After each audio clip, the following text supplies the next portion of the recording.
its issues, and I have no idea why it's doing that.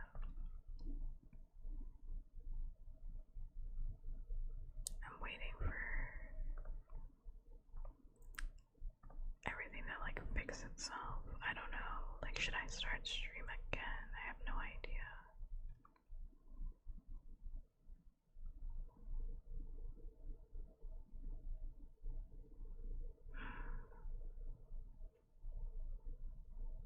I think I might just like start stream all over again. Oh no, it fixed itself. Okay, well, I think we're good then. It's like fixing itself and then going back. I don't know what's up with that. Weird. Okay. Very strange. Very weird. Yeah, it seems fine right now. So, okay.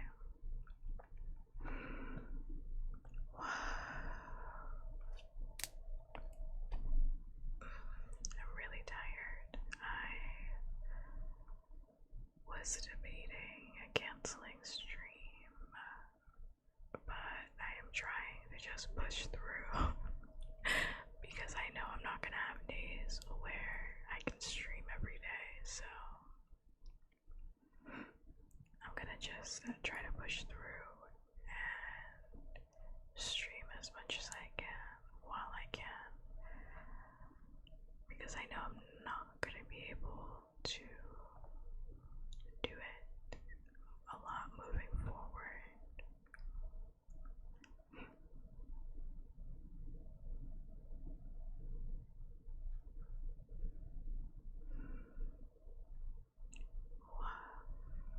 Okay. I mean, normally I do a little check-in, but I feel like everybody thinks that I'm not streaming today, which is interesting. Certainly interesting. Even though I said I was gonna stream today, so I don't know about that one.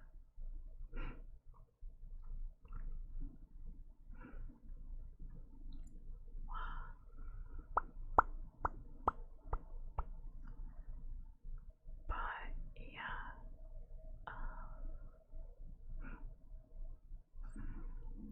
I might just do like a little bit of a script before I get into it.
This one's kind of long too, actually. I like that one, but it's a little bit long. Hi Zorgo, hi-ho.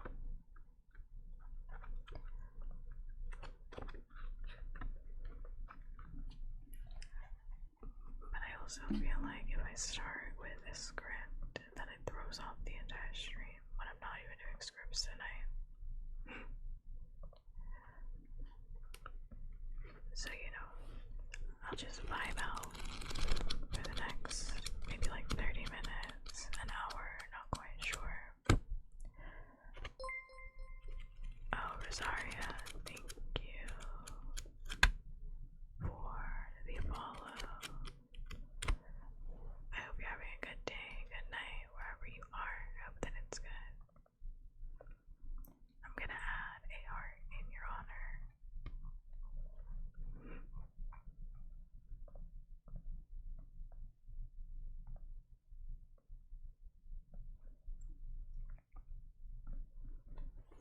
First start of the night. Yeah, I had honestly an exhausting day. Like, I'm very tired. I don't know why. It's just one of those days, you know.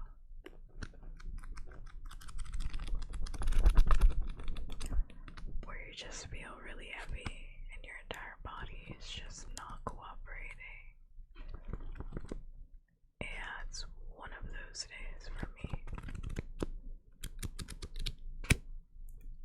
Maybe it's because I got my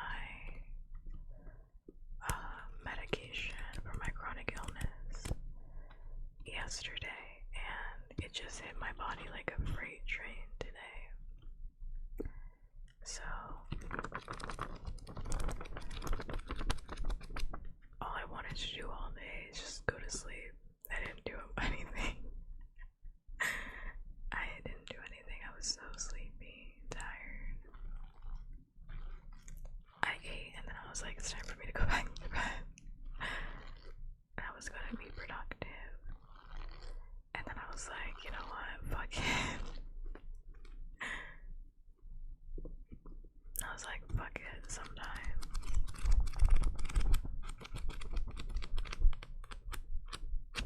Everything good. Well, what do you mean by that?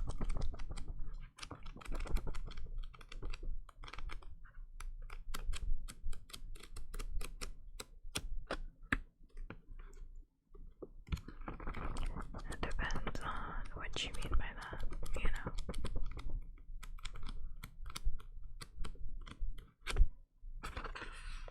You alright? I mean, I just said. I just said.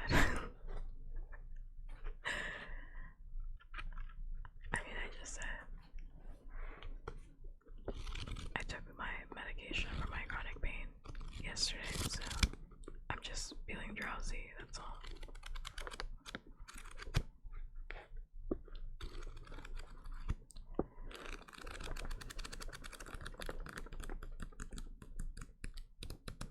Because I have to get my medication through shots, so it ends up, it's okay. I have to get my medication through injections, so it ends up flaring up half of my body when I get my medication. So ironically, I take medication for my medication. I didn't do it yesterday, I was too tired. So that's probably what fucked me up today.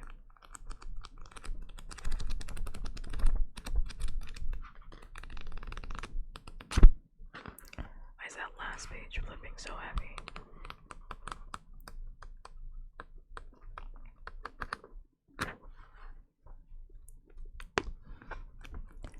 But it's good to sleep because, you know, sometimes your body just needs it. Which is why I'm actually happy that we're doing an ASMR stream tonight, because I don't know, I feel like at the end of the week I really need just a little bit of relaxation, a little bit of calm energy.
excited.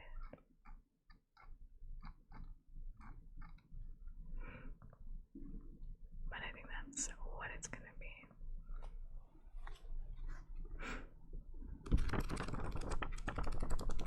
Just one last page flip because I love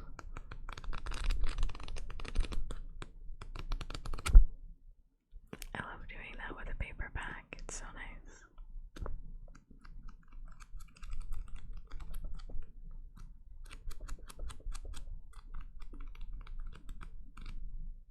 I was thinking, what were you thinking about exactly? What exactly were you thinking about?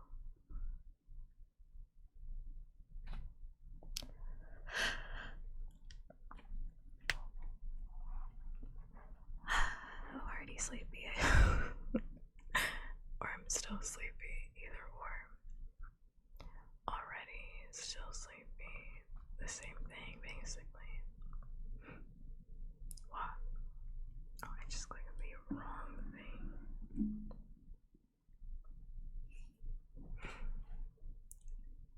Like mad hard, but what's the point of medication if you need medication for the medication? Well, my medication that I take for my chronic pain, it targets a specific part of my body. It doesn't, I mean, that's just how medication works, right? Like, just because you take ibuprofen doesn't necessarily mean it's going to target all of your body. That's why we have different medications. Because it targets different parts of the body, so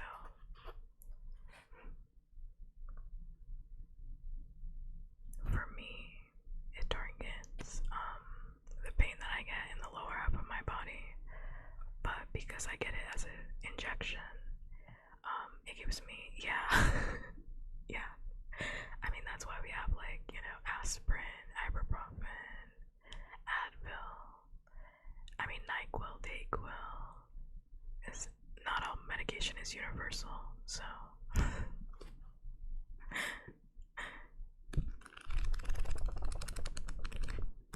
I'm not, you know, a pharmacist or a psychiatrist, so I don't know the specific intricacies of, like, you know, exactly what it's like targeting, like the enzymes and whatnot, the exact makeup, but I mean, when I don't take my injections, I'll know because my body instantly starts hurting when I miss my dose. That's what was happening to me this week. I was like, oh fuck, am I late? And I was right on time. I had to get my injection literally this week. So I was right on time.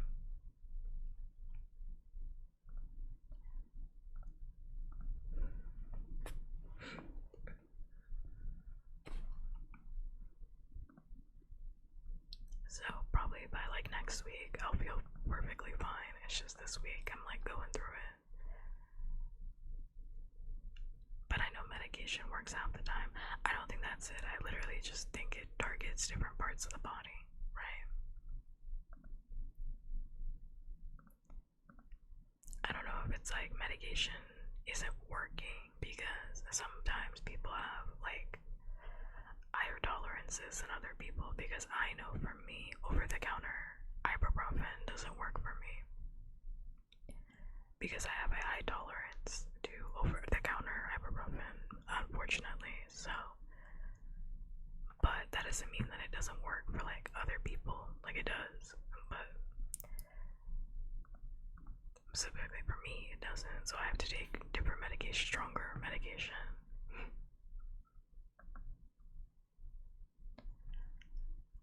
Wow. Wow. Okay, let me see.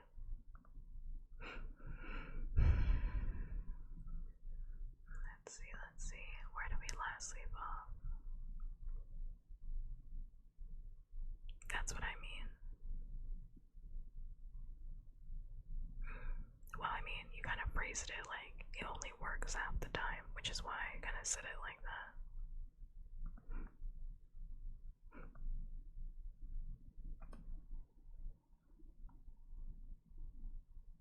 Not that, like, you know, you phrased it, that's literally what you said. Half the times you need stronger medication, because some have high tolerance. I mean, I guess, question mark, I guess.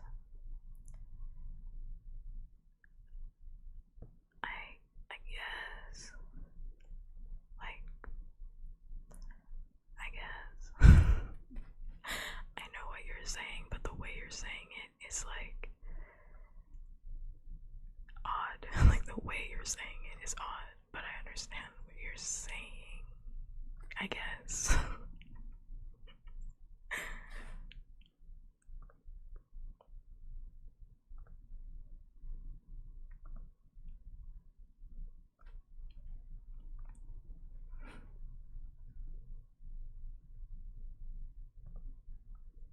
Maybe so. I don't know. Alright. The last time we were reading. Let me see. The last time we were reading, we were on chapter 3. We were on chapter 3, and we had nobody travel to, I don't know, the underworld. I don't really know what that was exactly. I don't know. Ghoul land. I don't know what you would call ghoul land. Like ghoul, because I mean, that wasn't, I don't think that was hell. I don't think that was hell.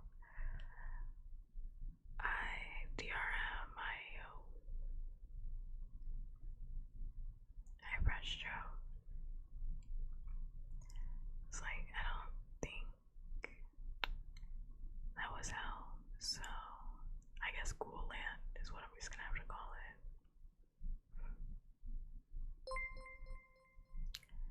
Thank you so much for the follow. I'm gonna add a little heart in your honor right now. Yeah. Let me see. They went off to like Ghoul Land. I don't know what the fuck it was called. It wasn't Ghoulheim, because Ghoulheim was the city. Ghoulheim was like the city that they went to, that they were trying to get to, and they were already there. So that wasn't it. But regardless, nobody got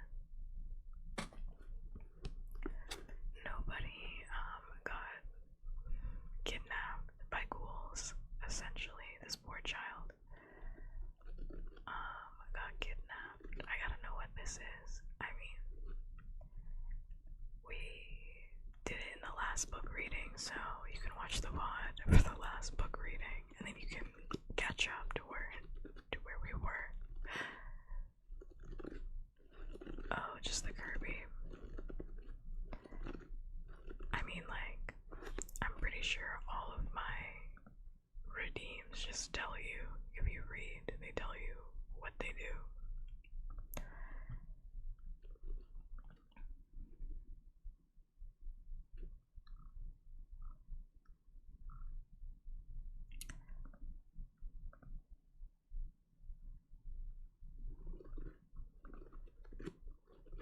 Yeah, it's astounding because, like, I spent all this time writing up all these redeems, and I will write the descriptions of them. I'll even put in the description how long each of the redeems last, and then no one will read them. And then no one will read them. And I'll be like, what is that? And I'm like, it says it in the redeem. When you click it, it says it. It tells you, and it tells you how long each redeem lasts. Like, I spent literally forever doing all of that.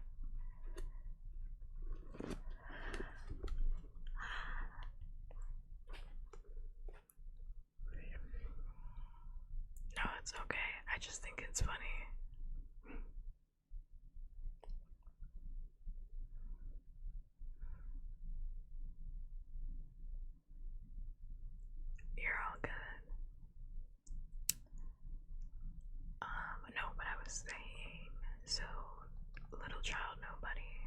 snatched up by the ghouls, and he thinks he's gonna go to Ghoul Land to go have a little delicious meal because he's mad at everybody because everybody that he hangs out with is a ghost and he is a human child. And he is a human child that lives in a graveyard, so he's feeling very sad that no one is listening to him and no one understands him, and he doesn't listen because every single adult that is in his life sucks, frankly, and is not doing what they're supposed to be doing by helping this poor, he's like 6-year-old.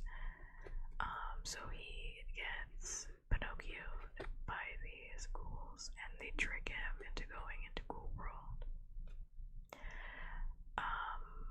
No, that's quite literally exactly what happened. So they trick him into going into Ghoul World, and he's like, "Alright, where's the food that you guys were talking about?" And they were like, "Yeah, it's in Ghoulheim. It's like right over there in Ghoulheim." And he's like, "How far away is Ghoulheim?" And they're like, "A 2-day walk, but we're gonna run." So like a day and a half. A day and a half, you know. And then when we get to Ghoulheim, we're gonna turn you into a ghoul. And he's like, "What? What was that last part?" And they're like, "Yeah, we're gonna turn you into a ghoul. Yeah. Because, I mean, that's why you're here, right?" And he's like, "Actually, no. I did not know that was what was gonna happen. Thank you for the redeem." And yeah.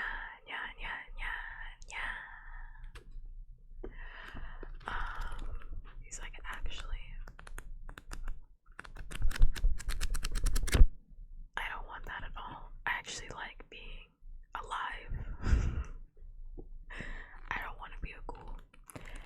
And they said, "Well, if you're not going to be a ghoul, then I think we're probably going to eat you. So I think you are going to be a ghoul."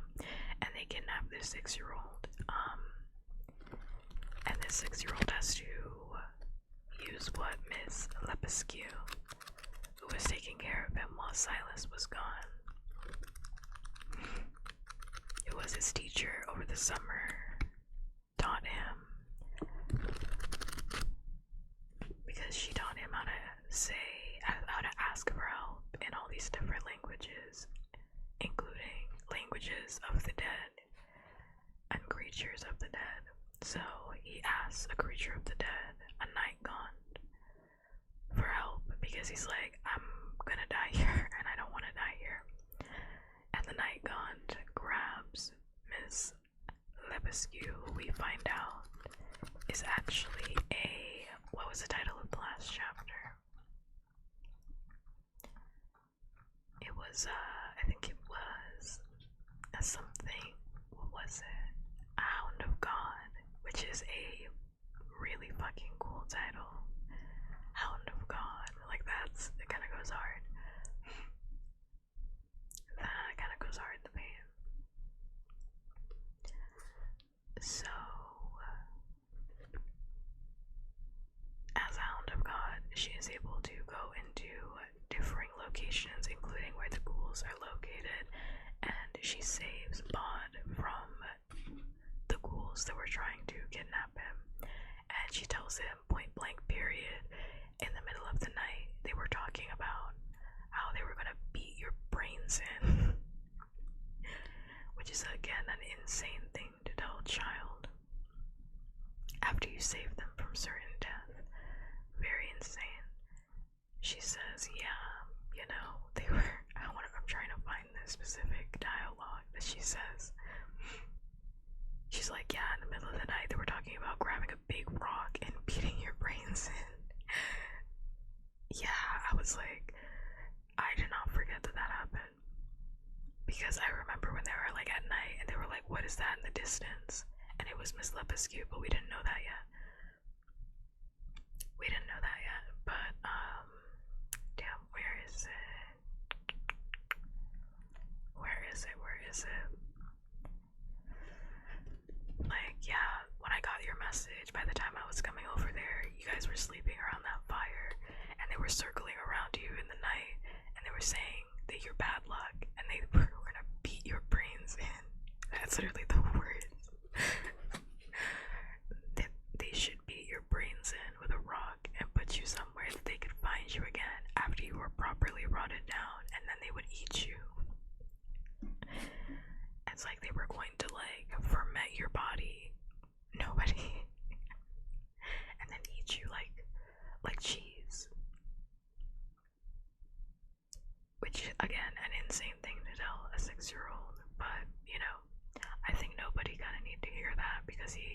fucking around too much with people that are bad for him. I think he forgets. I mean, he's 6. But genuinely forgetting that, like, oh yeah, like, there are, like, demons in this world, like ghouls and goblins that will, like, snatch me up. Like, I gotta get. We have to get street smarts on the child. So, anyway, Miss Lepescu saves him. But in the process, Bod hurt his ankle. So, but he didn't die, but he hurt his ankle. Hello, hi, Danny boy as well. Hiyo. Yeah, he hurt his ankle in the process, so she takes him out of the ghoul land. Oh, and when I forgot to say, she transforms into a huge, I thought that was obvious, by the way, I said Hound of God. She's like a big dog. It's very fun, very cool. And she promises, she takes him out, you know. I realizes that Miss Lepescu is actually pretty cool, and she was right the whole time. She was right the entire time. I should listen to my teacher when she talks to me. And she promises to come back next summer so we can learn more things. It was kind of like a filler chapter, but I quite liked it. Chapter 3, because frankly, like, I mean, I don't know where the story's going, but like, nothing in this chapter had anything to do with the last 3 chapters, except for at the end when Silas comes back, because Silas had left at the start of this chapter to go look for information.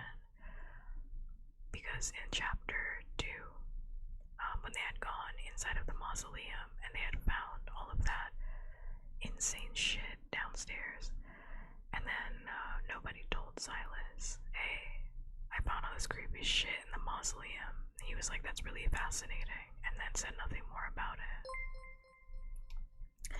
Thank you for the follow. I'm gonna add a heart in your honor. Thanks much. I hope you're having a good day, night, wherever you are. He's like, oh, that sounds really fascinating. I wonder what that's all about. And we were theorizing that it's probably the man Jack.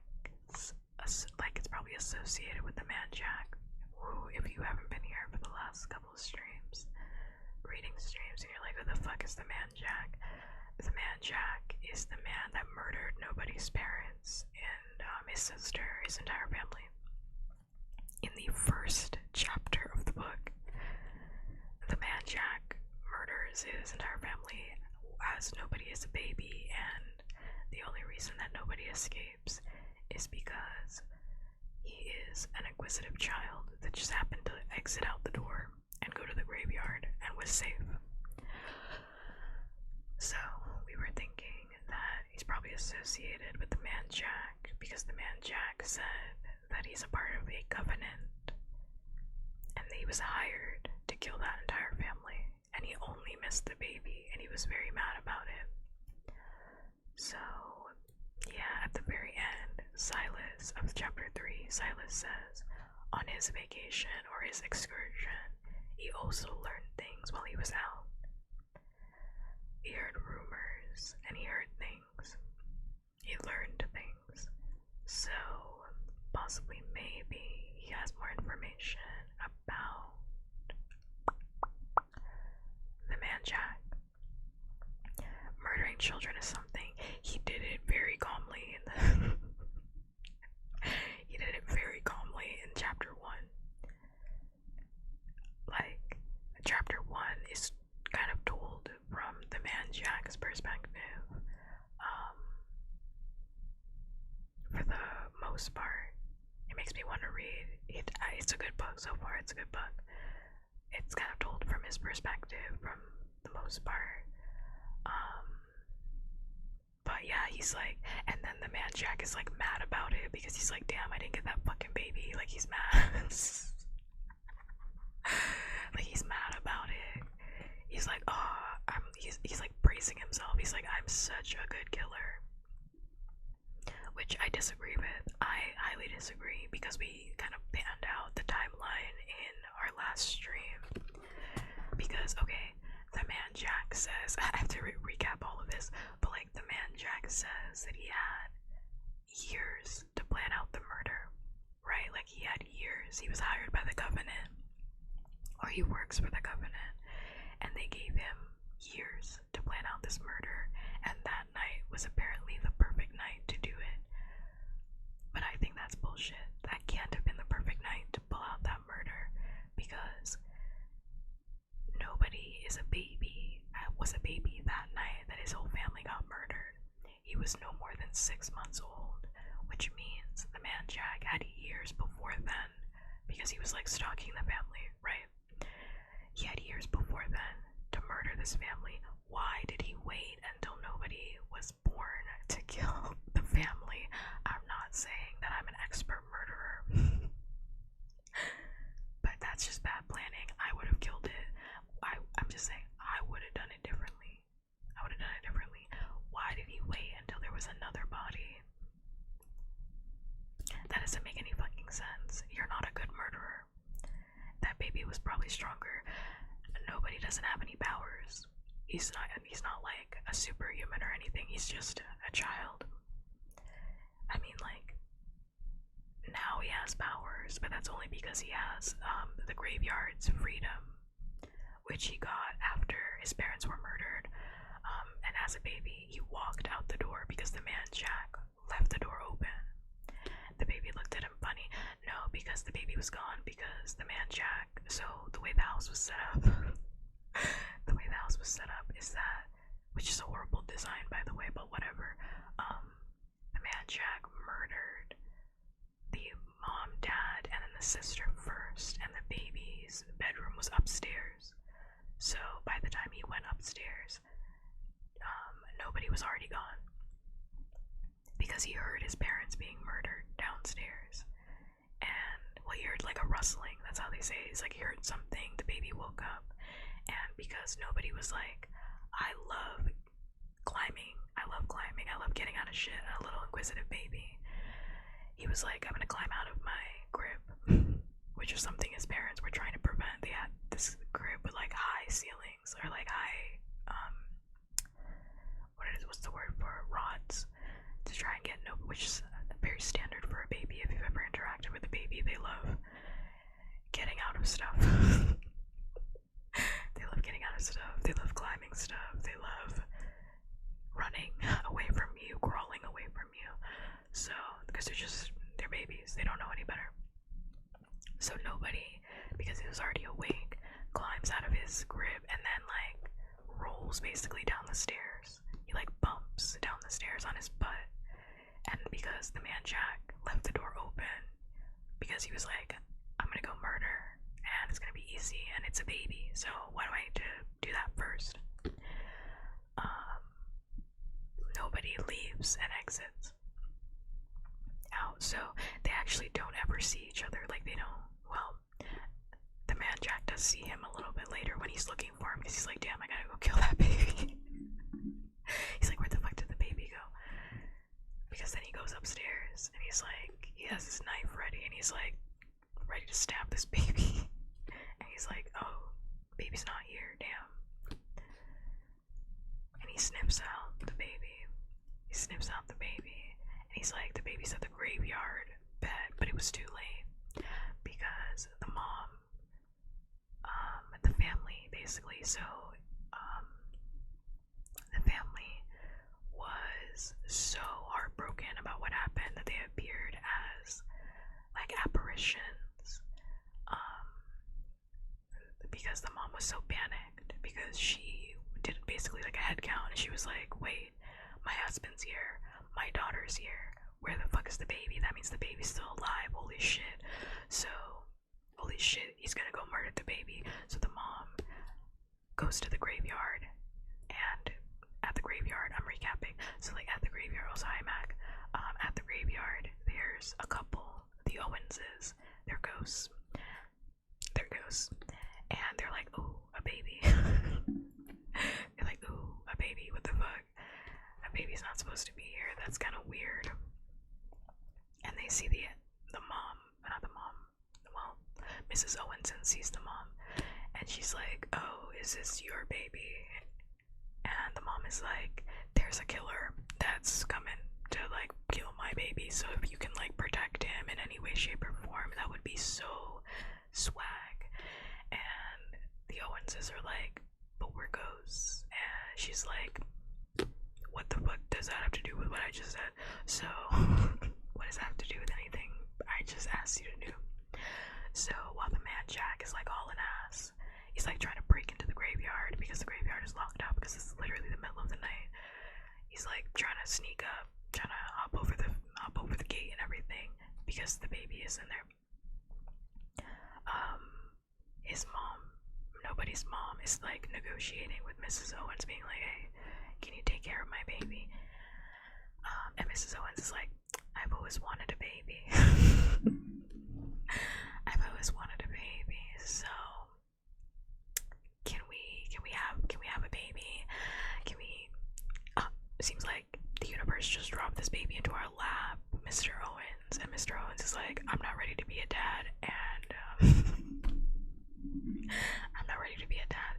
And Mrs. Owens is like, "Oh well, seems like you're gonna be a dad tonight because I already said yes. So seems like we have a child." And then because the way death works in this universe is that wherever your body is, that is where your soul is, essentially, or where your ghost resides. So the dad fades like Mr. Nobody. I'm thinking of something entirely different. Nobody the child, his actual father, biological father, fades because they can't be at the graveyard because their bodies are not at the graveyard. Their bodies are still inside the house because they just got murdered. They're only there for like sheer will. So dad fades, sister fades, and it's just the mom. And the mom whispers something that we don't know inside of Mrs. Owen's ear. And then she fades.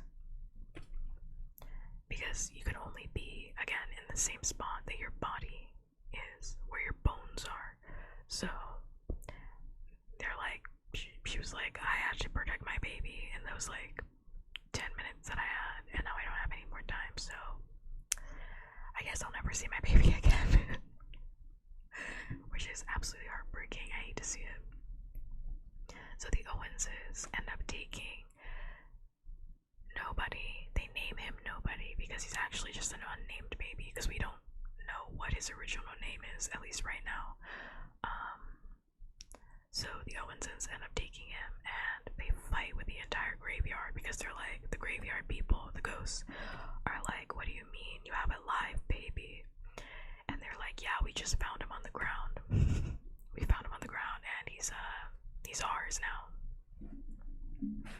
He's ours now." And everybody hates this idea, but they vote on it and everybody has something to say. And Mrs. Owens is like, "I actually don't give a fuck what you guys have to say. I'm gonna keep this baby." And they're like, "Alright, whatever, let's wait until the vote comes." And while everybody in the graveyard is voting, there's like 400 people voting. It's a lot of votes. What was her name? Not the Angel of Death. It's like the woman on the gray, and the gray is a horse. It's like a figure in death. She comes down from the heavens and is like, "I understand you guys are voting on whether or not to murder this baby because, if you don't protect this baby, the man Jack, who by the way hopped over the fence and was like, 'Oh my god, there's the baby,' I'm trying to murder that thing." And at the very last second, the Owenses concealed the baby into mist. So the man Jack is like looking around and he's like, "I know that fucking baby was here. I know it. I know that fucking baby was here. I'm gonna scour this entire fucking place until I find that baby and I stab it to death with my knife." Relax. We don't have to talk about him right now. But anyway, they're voting and the woman comes down, essentially like an angel of death. She's like, "Hey, you guys are all ghosts. ghosts. Let's show a little bit of mercy, right, to the baby. And then she leaves. She's like, yeah, maybe, we could show some mercy to a toddler, not even a toddler. Baby's like 6 months old. Like, just started eating food. And the ghosts are like, damn. Okay, I guess. No, he was literally like salivating over killing this baby. He's like, I can smell the baby. I can smell its diaper. I was like, what? Quite literally salivating. He's like, I can smell the baby. I can smell this fresh baby. I can't wait to kill this baby. But so they are like, damn, I guess because the angel of death told us, like, we gotta keep this baby. So they give him the graveyard's freedom, which essentially means that he'll be protected as long as he exists within the graveyard, which is why he lives in the graveyard. He'll be concealed, protected. So that's kind of his only ability, but outside of that, he's a human child. I was explaining what ability he has. Anyway, so what happens to the man Jack? And that's his whole name, by the way. The man Jack is the whole thing. Silas, who is a creature that exists in the truly in love with the game of murder. He actually is. He's very excited about murder. The man Jack is like searching around for this baby. He's like, I don't give a fuck. I know I saw a baby in here. So Silas comes out, and Silas is described as a creature that is neither alive nor dead, and they describe him as being very intimidating and very tall, taller than the man Jack, wearing clothes that are darker than the man Jack's. He's that bitch. Like, he scares the man Jack. Like, for the first time in the man Jack's life, he's like scared of another guy. And the man Jack basically is like, I think I'm gonna stab this guy. I think that's what I'm gonna do because I'm terrified of his presence. His aura is a little bit scary for me. But then Silas is like, you actually never saw a baby. And the man Jack is like, yes, I did. And he's like, you actually did not see a baby. I think you were mistaken. And the man Jack is like, I think I was mistaken. I think I saw a fox that actually wasn't a baby. And Silas lets him walk out, and he locks the door behind him. He locks the graveyard behind him. I was like, yeah, that wasn't a baby that you saw. And then we come to find out later that Silas is able to do trickery magic. Or trickery. I'm gonna call it magic. It's magic. He's able to do magic on humans. So that's what he did. He was like, yeah, you never actually saw that baby. It was probably a fox. Are you sure you saw a baby? Why the fuck would a baby? He's literally like, why would a baby be in a graveyard? Like, a masterclass of gaslighting. A masterclass. He's like, does that even sound like that makes any sense to you? Like, why would a baby be roaming around in a graveyard? Like, do you even hear yourself? And the man Jack is like, damn, I guess I didn't see that baby. And Silas is like, it was probably actually downtown. That the baby probably went downtown. You should go check over there. And the man Jack is like, hell yeah, I will go check over there.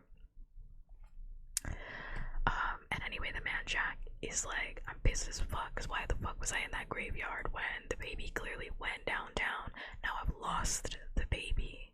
Fuck, I was supposed to kill that baby tonight. But I'm not gonna tell the Covenant that I did not murder this child, because I still have years on my plan.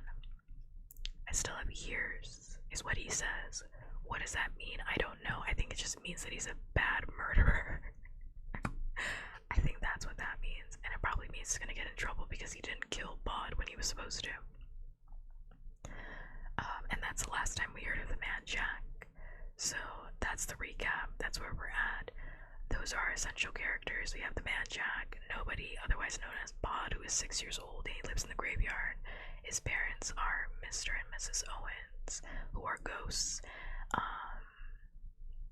And they're girls are not educated. Nobody in this graveyard is educated, and no one keeps them out of danger. It's really bad for nobody. It's really bad for nobody.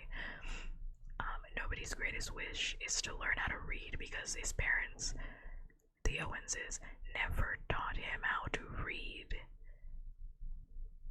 They were like, reading's not important. And Silas was like, okay, this kid is like 5. This kid should start reading, so that's what he wants to do. Silas ends up being like his godparent in a way.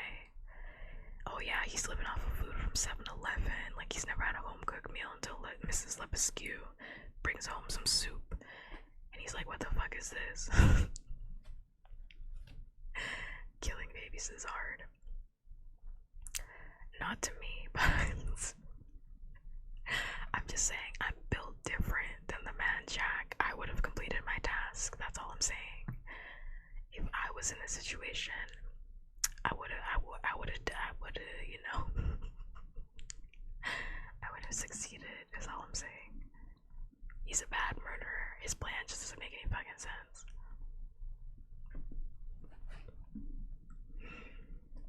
Yeah, so we'll see if in chapter 4 we learn anything more about the man Jack, the Covenant. Oh yeah, and I forgot to say, they went in a mausoleum when, I don't know, maybe about like a year ago. You sound like you're experienced with murder. Man.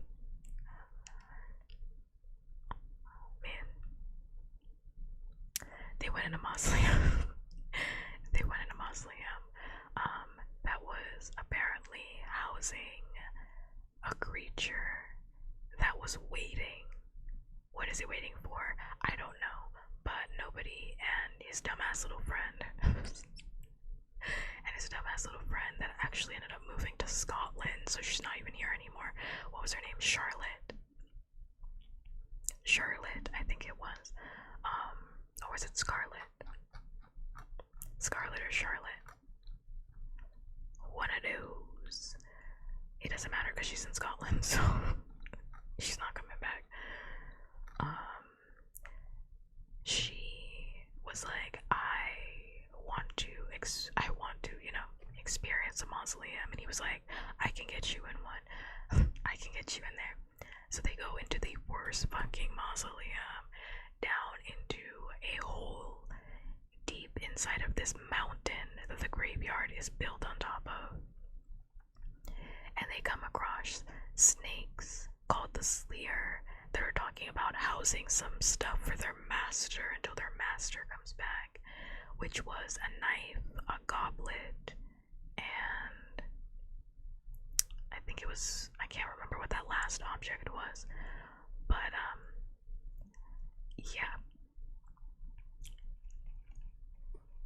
yeah, so, and nobody was like, yeah, I thought there was like treasure in here, so it seems like there's just a bunch of snakes and a knife, and that's not really treasure, so I'm gonna leave.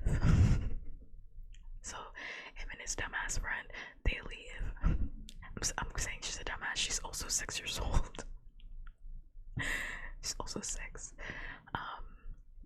They leave, and Scarlet, I'm gonna call her Scarlet. Scarlet's parents are like, yeah, I don't want you coming back to this graveyard anymore. Actually, we're gonna move to Scotland because your dad got a brand new job, so you'll never see this graveyard ever again because you went missing. Actually, you went missing for like hours, and we don't like that. Where were you? And she was like, I was hanging out with my friend Nobody. And they're like, oh my god, this imaginary friend you keep talking about. Because nobody knows that nobody exists. Because if you talk about a little child named Nobody with gray eyes and, you know, mouse hair, they're probably gonna be like, that's an imaginary friend. So that is where we're at right now. So the only friend that nobody ever had got moved to Scotland, so he's back hanging out with ghouls and ghosts and Silas. So we love that for him. Amazing. Alright, So let's get into chapter 4 after that recap.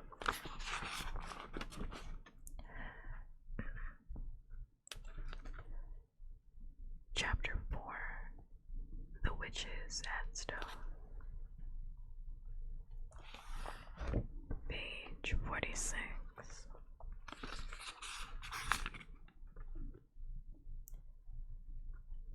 There was a witch buried at the edge of the graveyard. It was common knowledge. Bod had been told to keep away from that corner of the world by Mrs. Owens as far back as he could remember. Why? He asked. Ain't healthy for a living body, said Mrs. Owens. There's damp down that end of things. It's practically marsh. You'll catch your death. Mr. Owens himself was more evasive and less imaginative. It's not a good place, was all he said. The graveyard proper ended at the bottom of the west side of the hill, beneath the old apple tree, with a fence of rust-brown iron railings, each topped with a small, rusting spearhead. But there was a wasteland beyond that, a mass of nettles and weeds, of brambles, and autumnal rubbish, and Bod, who was on the whole obedient, did not push between the railings, but he went down there and looked through. He knew he wasn't being told the whole story, and it irritated him. Bod went back up the hill.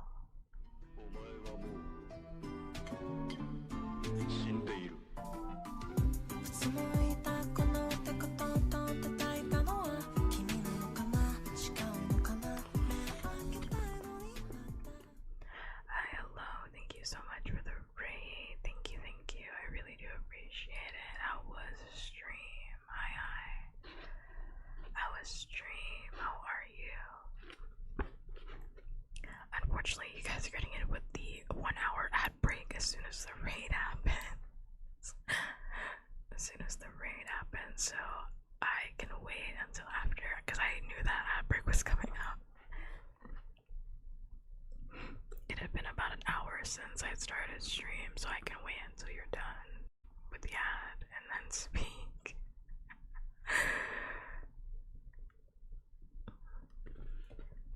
It was alright, a bit of tech difficulties for stream. Unless you're not being hit with a nap, but and a slight headache, which is why I ended early. That's so fair. It's so fair, like taking care of yourself is so important. But yeah, I mean, like, oh wow, my arm, I forgot my arm, wow, hurt real bad. I mean, I can still say the thing, I don't know, it feels weird to say the thing now, but hi, hello raiders, my name is Bobcat, I'm an asexual, non-binary sex demon after nothing but your heart. So get it out for me, won't you? I use they, them pronouns, they, them, theirs, and right now we are book reading. Book reading is what we're doing. I'm reading the Graveyard book. This is a Graveyard book. It's great. I just did a full recap of the last 3 chapters of the book. Wow, last 3 chapters of the book. And now I'm just waiting for everybody to come back from the ad break. But I hope stream was good. Thanks for stream. Thank you. Of course. A full pop cap. Yeah, I think I did a pretty good job of recapping the most important bits, you know. The most important bits of it. But I don't know when you'll get back from the ad break, but if you are hungry, tired, and are sleepy and you need to head out for any reason, please please feel free to do that. Take care of yourself whichever way sounds good for you, because we really care about physical and mental health here. So if you're like, oh, I'm actually like really tired because you have that headache, you know, feel free to head out, feel free to go. Take care of yourself. It does not bother me in any way, shape, or form for you to do that. Yeah. As long as you're taking care of you, I think that's more important. I think that's like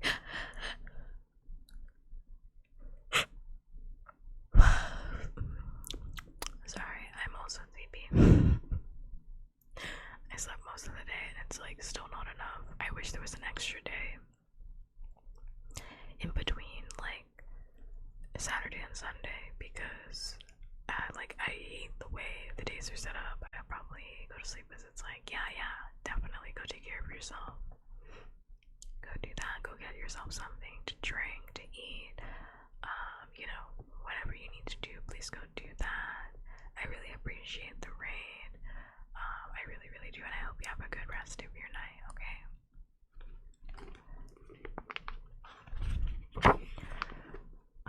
I cannot promise that I'll protect your community, but I can promise that I'll provide a nice safe space for them to hang out in if they want it.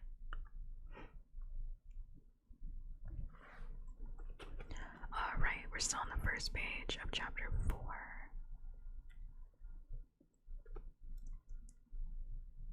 Bod went back up the hill to the little chapel near the entrance to the graveyard, and he waited until it got dark, as twilight edged from purple to gray.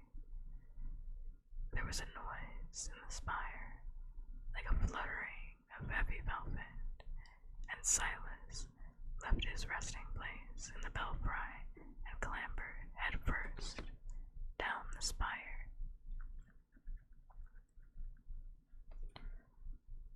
What's in the far corner of the graveyard? Asked Bod, past Harrison Westwood, baker of this parish, and his wives, Marian and Joan. Why do you ask? Said his guardian, brushing the dust from his black suit with ivory fingers. Bod shrugged. Just wonder. It's unconsecrated ground, said Silas. Do you know what that means? Not really, said Bod. Silas walked across the path without disturbing a fallen leaf and sat down on the bench beside Bod. There are those, he said, in his silken voice, who believe that all land is sacred, that it is sacred before we come to it, and sacred after.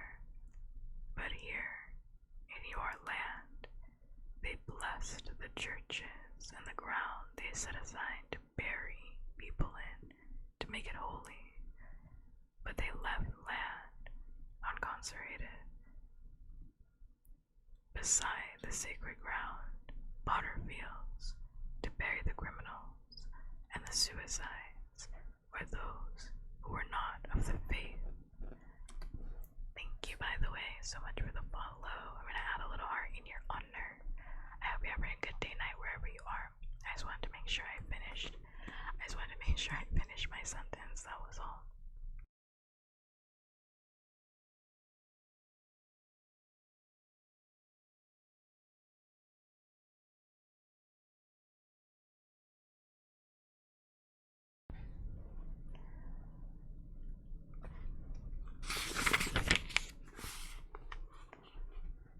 So, the people buried in the ground on the other side of the fence are bad people. Silas raised one perfect eyebrow. Oh, not at all. Let's see. It's been a while since I've been down that way. But I don't remember anyone particularly evil. Remember, in days gone, by you could be hanged for stealing a shilling, and there are always people who find their lives have become so unsupportable, they believe the best thing they could do would be to hasten their transition to another plane of existence. Thank you for the redeem, by the way. Came in with the rain. It's very cozy in here. Thank you. I would hope so. I mean, the subject matter we're talking about is a little less cozy, but you know, I'd like to imagine that it evens out.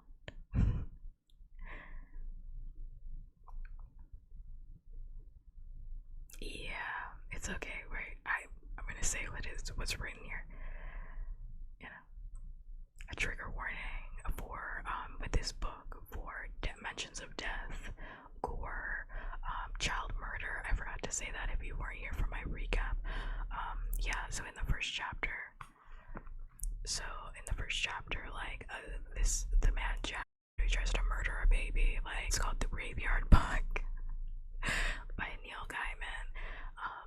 So if you're like, actually that's not for me at all, I don't want to hear that, like, totally fine, you're totally okay with it, you're totally okay to exit, so let's do it anyway, shape or form.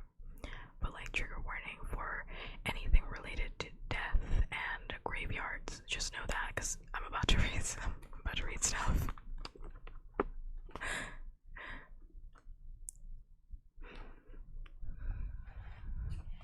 Like, every book series I read is like trigger warning death. Okay. They kill themselves, you mean? Said Bond. He was about 8 years old, wide-eyed and inquisitive, but he was not stupid. Indeed. Does it work? Are they happier dead? Sometimes. Mostly no. It's like the people who believe they'll be happier if they go and live somewhere else, but who learn it doesn't work that way. Wherever you go, you take yourself with you, if you see what I mean. Sort of, said Bod. Silas reached out and ruffled the boy's hair. Bod said, "What about the witch?" "Yes, exactly," said Silas. "Suicides, criminals, and witches, those who died unshriven." He stood up, a midnight shadow in the twilight. "All this talking," he said, "and I have not even had my breakfast, while you will be late for lessons." In the twilight of the graveyard, there was a silent implosion, a flutter of velvet darkness, and Silas was gone.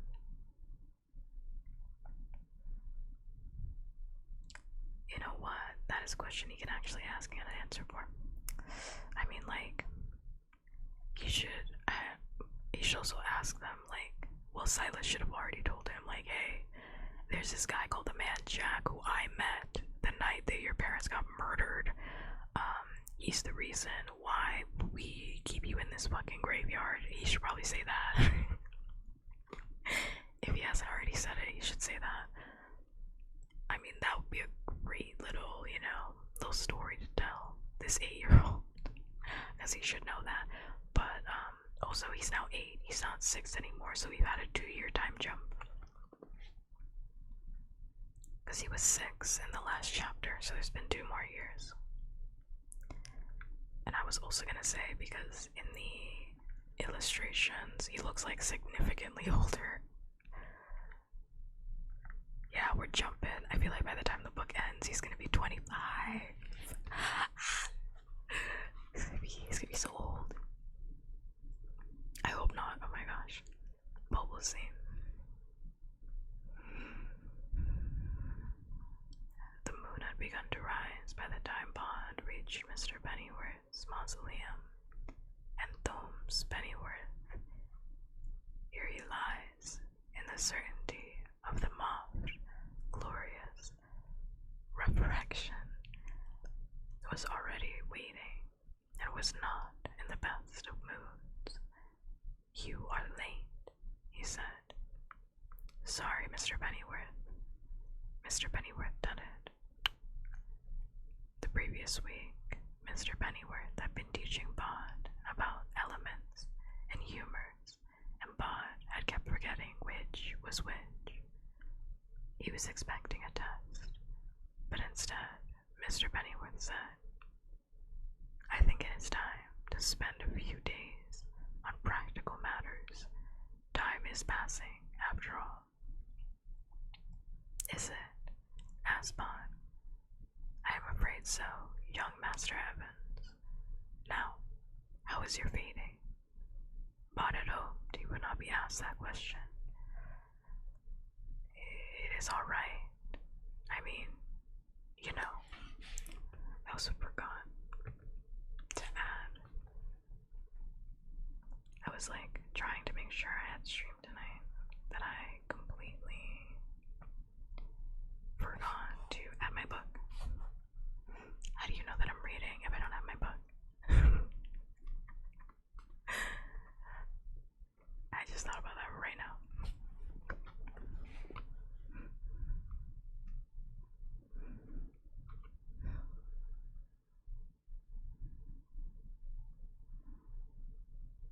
"It's alright," he said. "I mean, you know." "No, Master Owens, I do not know." "Why do you not demonstrate for me?" Bod's heart sank. He took a deep breath and did his best, squinching up his eyes and trying to fade away. Mr. Pennyworth was not impressed. "That's not the kind of thing. Not the kind of thing at all. Slipping and fading. Boy, the way of the dead. Slip through shadows, fade from awareness. Try again." Bod tried harder. "You're as plain as the nose on your face," said Mr. Pennyworth, "and your nose is remarkably obvious, as is the rest of your face, young man, as are you. For the sake of all that is holy, empty your mind. Now, you are an empty hallway. You are a vacant doorway. You are nothing. Eyes will not see you, minds will not hold you. Where you are is nothing and nobody." Bod tried again.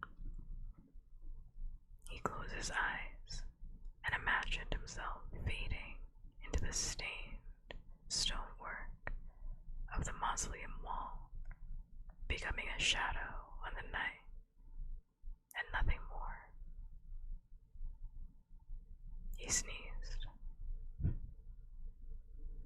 "Dreadful," said Mr. Pennyworth with a sigh. "Quite dreadful. I believe I shall have a word with your guardian about this." He shook his head. "So the humors. List them."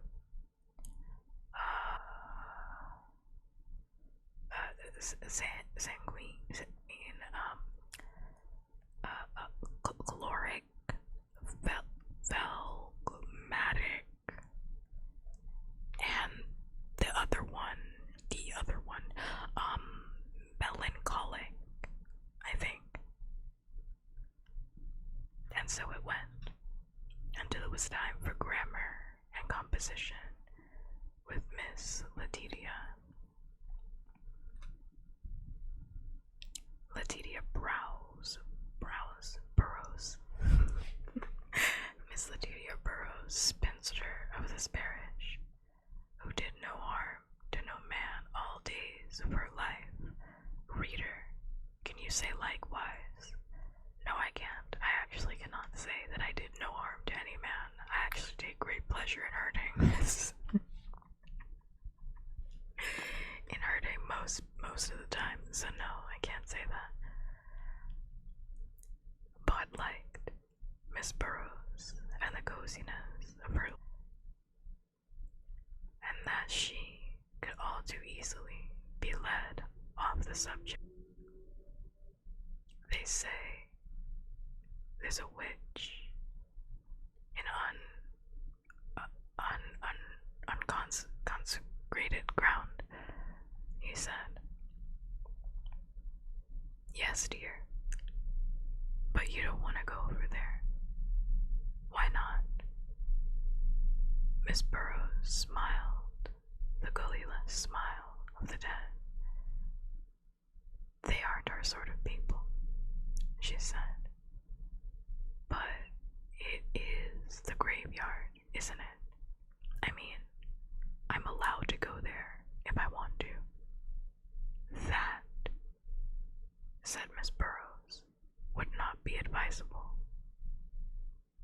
Bod was obedient, but curious, and so, when the lessons were done for the night, he walked past Harrison Westwood, Baker, and Family's Memorial, a broken-armed angel, but did not climb down the hill to the potter's field.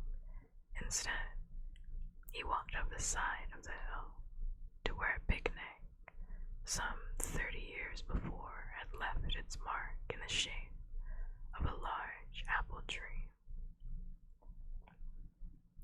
There were some lessons that Bod had mastered. He had eaten a bellyful of unripe apples, sour and white-piped, from the tree some years before, and had regretted it for days, his guts cramping and painful while Mrs. Owens lectured him on what not to eat. Now, he always waited until the apples were ripe before eating them, and never ate more than 2 or 3 a night. He had finished the last of the apples the week before, but liked the apple tree as a place to think. He edged up the trunk to his favorite place in the crook of 2 branches, and looked down at the potter's field below him, a brambly patch of weeds and unmown grass in the moonlight. He wondered whether the witch would be old and iron-toothed and travel in a house on a chicken legs, or whether she would be thin and sharp-nosed and carry a broomstick. Bud's stomach growled, and he realized he was getting hungry. He wished he had not devoured all the apples on the tree, that he had left just one. He glanced up and thought he saw something. He looked once, looked twice to be certain. An apple, red and ripe. Bod prided himself on his tree. He swung up himself, branch by branch, and imagined he was Silas, swarming smoothly up a sheer brick wall. The apple, the red of it almost black in the moonlight, hung just out of reach. Bod moved slowly forward along the branch until he was just below the apple. Then he stretched up. The tips of his fingers touched the perfect apple. He was never to taste it. A snap, loud as a hunter's gun, as the branch gave way beneath him.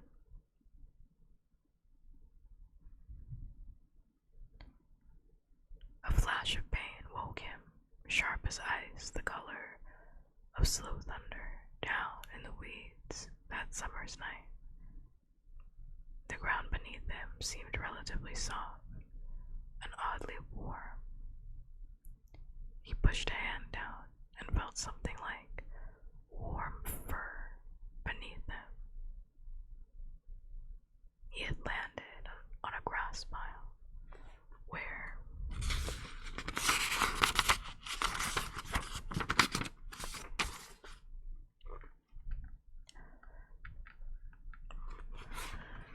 the graveyard's groundskeeper threw the cuttings from the mower, and it had broken his fall.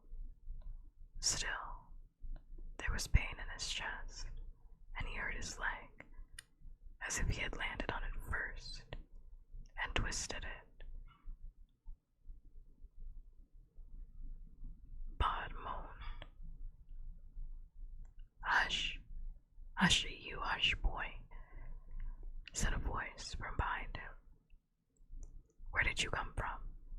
Dropping like a thunderstone. What way is that to carry on?" I was in the apple tree," said Bod. "Ah, let me see your leg. Broken like the tree's limb, I'll be bound." Cool fingers prodded his left leg. "Not broken. Twisted, yes. Sprained, perhaps. You have the devil's own luck, boy, falling into the compost. Ain't the end of the world."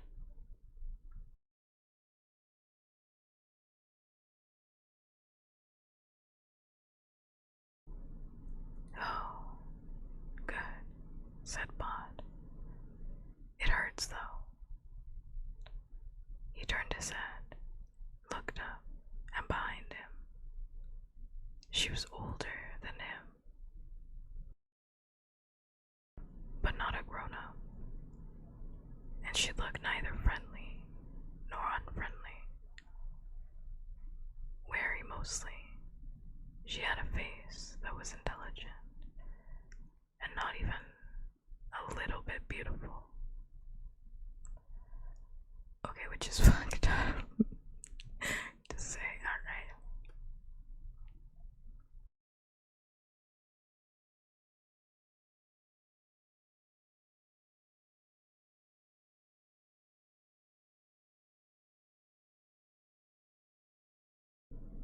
"I'm Bod," he said. "The live boy," she asked.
"Oh, just give me 1 second.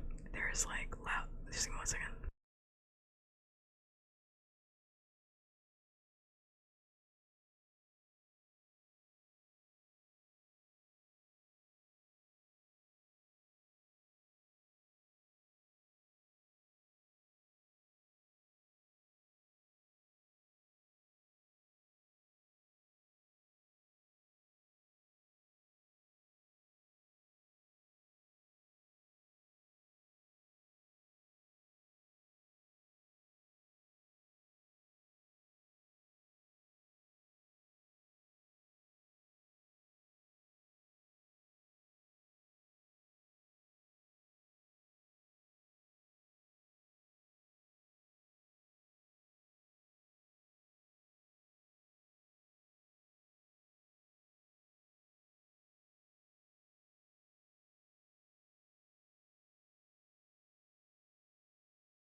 is true. I'm not even gonna deny that.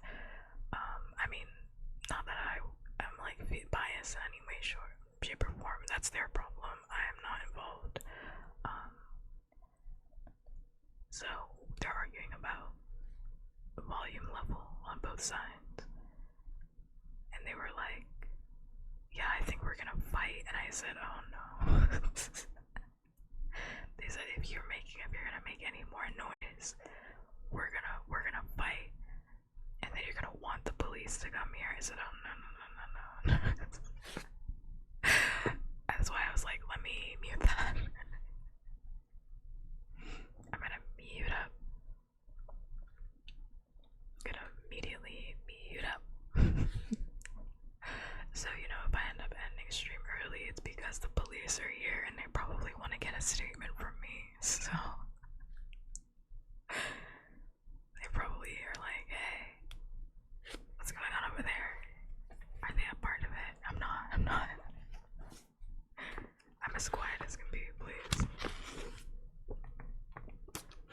Yeah, because my complex right now has a policy about noise, so you can't be like super loud after a certain amount of time. And that neighbor has been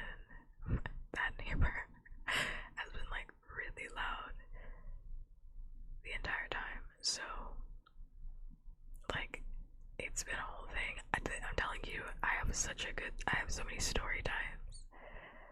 Like once I move, I have so many good story times. I just don't want to do story times while I'm in it.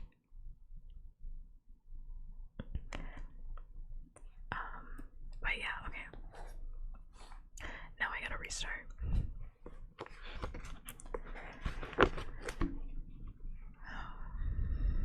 Okay, let's see.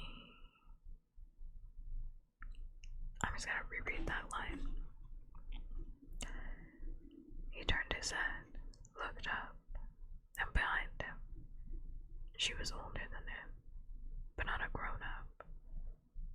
She looked neither friendly nor unfriendly, wary mostly. She had a face that was intelligent, but not even a little bit beautiful. "I'm Bod," he said. "The live boy?" she asked. Bod nodded. "I thought you must be," she said. "We've heard of you, even over here in the potter's field. What do they call you?" "Owens," he said. "Nobody Owens. Bod for short." "How do we do, young Master Bod?" Bod looked her up and down. She wore a plain white shift. Her hair was mousy and long, and there was something of a goblin in her face. A sideways hint of a smile that seemed to linger, no matter what the rest of her face was doing. "Were you a suicide?" he asked. "Did you steal a shilling?" "Never stole nothing," she said. "Not even a handkerchief." "Anyway," she said pertly, "the suicides is all over there, on the other side of that hawthorn, and the gallows birds are in the blackberry patch, both of them. One was a coiner, the other a highwayman, or so he says. Although if you ask me, I doubt. He was more than a common footpad and a night walker." "Ah," said Bod. Then, suspicious forming tentatively, he said, "They say a witch is buried here." She nodded.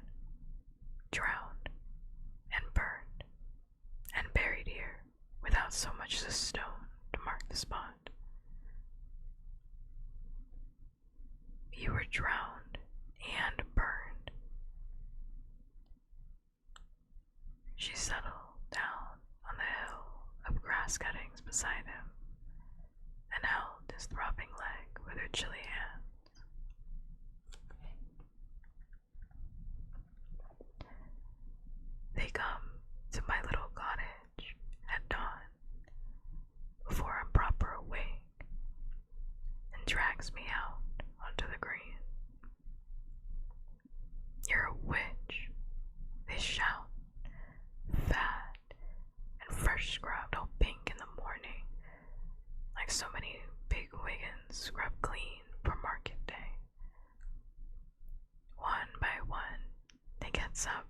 sky and tells of milk gone sour and horses gone lame, and finally Mistress Jemima gets up the fattest, pinkest, best scrubbed of them all and tells how a Solomon portrait now cuts her dead, and instead hangs around the wash house like a wasp about a honey pot.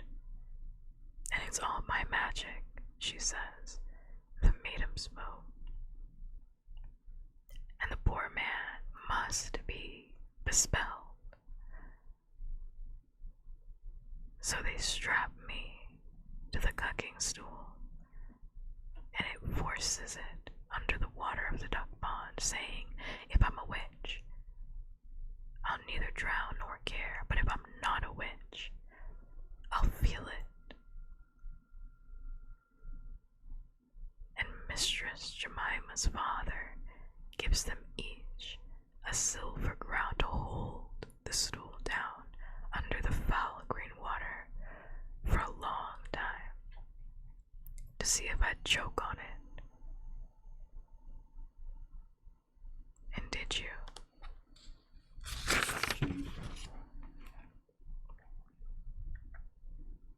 Oh yes. Got a lung full of water, and it done for me. Oh, said Bon. Then you weren't a witch after all. Which is like, so it's insane. So Solomon, Porridge, whoever the fuck that is being a peeping Tom, and he's hanging around the wash house. And so they're all like, it can't just be because Solomon is a fucking creep. No, it's actually this woman that lives, child, because they said she wasn't even like a grown-up. It's gotta be that young one that lives in the cottage outside of town. It's her fault that Solomon is creeping around the bathhouse. She's a witch. She's a witch. She put a spell on him to make him a creep. They put a spell on him. I wonder why the milk's gone bad. Is it possibly because we don't have refrigerators? That can't be. It must be because that woman is a witch. That child is a witch. Yeah, that makes sense. I like that. And that's crazy. It's like, the witch thing always like threw me off, because I was like, okay, so if I'm a witch, then I won't drown, right? And I won't give a fuck that you're doing this, but I'm actively telling you that I give a lot of a fuck that you're, so why are you still drowning me? Like, why are you still drowning me? I'm telling you that I'm not a witch, that I don't want to be drowned. Like, I care. I care. And they're like, nah, seems like something a witch would say. It's like, you just said that if I was a witch, I wouldn't care. Like, I care. And then they're like, if you're a witch, you'll feel the water going inside of your lungs. And it's like, how are you gonna know that I feel the water going inside of my lungs? Because that's what they would do. They would be like, if you're a witch, then you'll survive this drowning, and if you're not a witch, then you'll die. And it's like, I've never read a report in history where they've been like,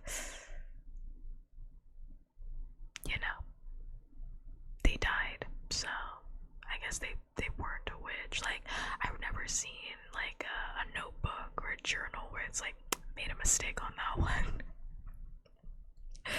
It's like, was that system went on for like, I know it's misogyny, like I know you're like, Pubcats is literally just misogyny and sexism and wanting to murder women, and it's like, I know, but also it's like, that that system. Like, nobody, you know. You're not a witch, you give me $1, yeah. Oh my god, you didn't give me $1, I guess you're a witch. I guess you gotta burn you. And it's like, yo. I mean, like, after they murdered like 3 women and they all died, did they not just go, damn, I guess we gotta stop killing them? We gotta stop killing them. Maybe they're not witches.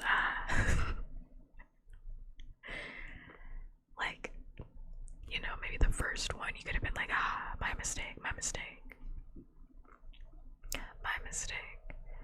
But after the 3rd one, the 4th one, you're not thinking about that.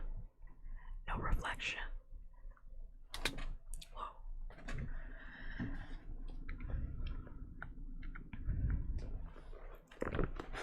Okay. The girl fixed him with her beady ghost eyes and smiled, a lopsided smile. She still looked like a goblin, but now she looked like a pretty goblin. And Bod didn't think she would have needed magic to attract Solomon Boren, not with a smile like that. Damn, Bod is kinda, hey Bod, I see you. Rizzler over here, I see you. The Rizzler over here, Bod, spitting game to the ghost, I see you, Bod, I see you. I see you. What nonsense. Of course, I was a witch. They learned that when they untied me from the cucking stool and stretched me on the green, 9 parts dead, all covered with duckweed and stinking pond muck. I rolled my eyes back in my head, and I cursed each and every one of them there on the village green that morning, that none of them would ever rest easily in a grave. I was surprised at how easily it came, the cursing. Like dancing it was, when your feet pick up the steps of a new measure your ears have never heard, and your head don't know, and they dance it till dawn. She stood and twirled and kicked, and her bare feet flashed in the moonlight. That was how I cursed them. With my last gurgling, pond-watery breath. And then I expired. They burned my body on the green until I was nothing but blackened charcoal. And they popped me in a hole in the potter's field without so much as a headstone to mark my name. And it was only then that she paused and seemed for a moment wistful. Are any of them buried in the graveyard then? Asked Bond. Not a one, said the girl with a twinkle. The Saturday after they drowned and toasted me, a carpet was delivered to Master Porringer all the way from London town, and it was a fine carpet.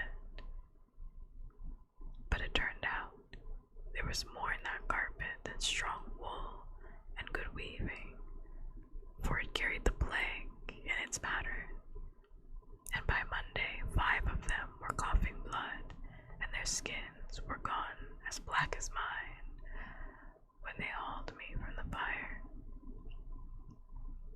A week later, and it had taken most of the village out, and they threw the bodies, all promiscuous, in a plague pit they dug outside of town that they filled it after. Was everyone in the village killed? She shrugged. Everyone who watched me get drowned and burned. How is your leg now? Better.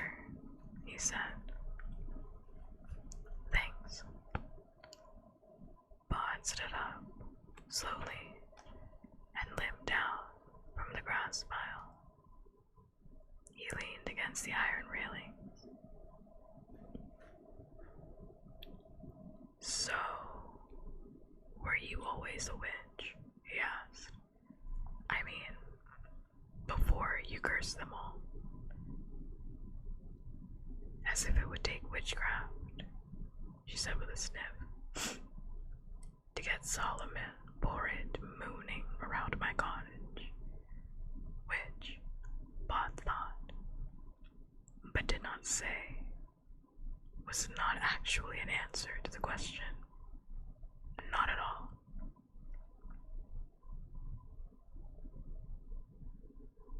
What's your name? He asked. Got no headstone, she said, turning down the corners of her mouth. Might be anybody, might I? But you must have a name. Lisa Hemstock, if you please, she said tartly. Then she said, it's not much to ask, is it? Something to mark my grave. I'm just down there, see, with nothing but nettles to show where I rest. And she looked so sad, just for a moment, that Bod wanted to hug her.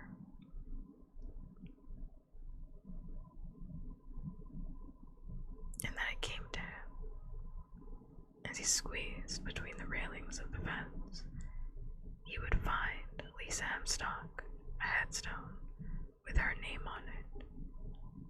He would make her smile. He turned to wave goodbye as he began to clamber up the hill, but she was already gone.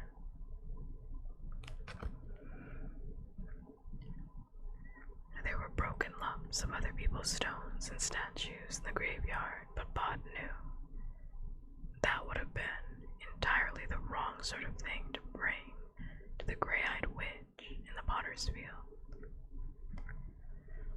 It was going to take more than that. He decided not to tell anyone what he was planning, on the not entirely unreasonable basis that they would have told him not to do it.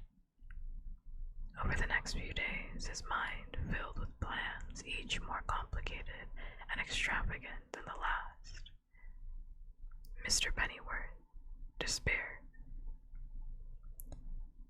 I do believe, he announced, scratching his dusty mustache, that you are getting, if anything, worse.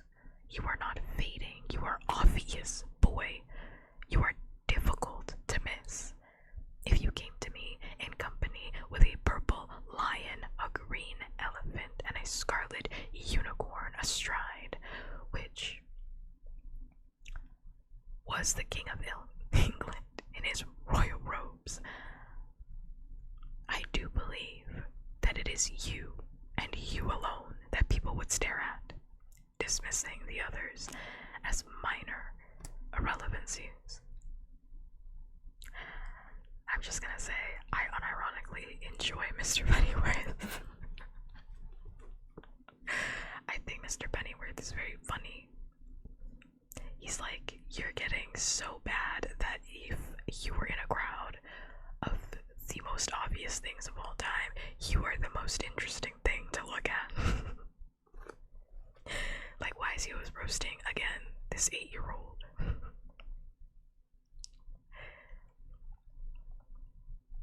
I find Mr. Pennyworth to be very funny. He keeps telling him, it's like, you are obvious. You are not oblivious. You are not hidden. You are obvious. He keeps saying that specific line. I'm like, I kind of want to snatch that one up. You are obvious. I can't hide when he's up to something, save his life. I mean, Silas told him, I think in chapter 2, that he should be able to do all that stuff in due time. He should be able to do that stuff.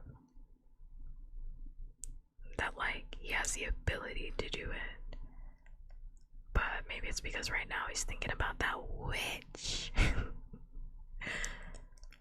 He's thinking about that witch.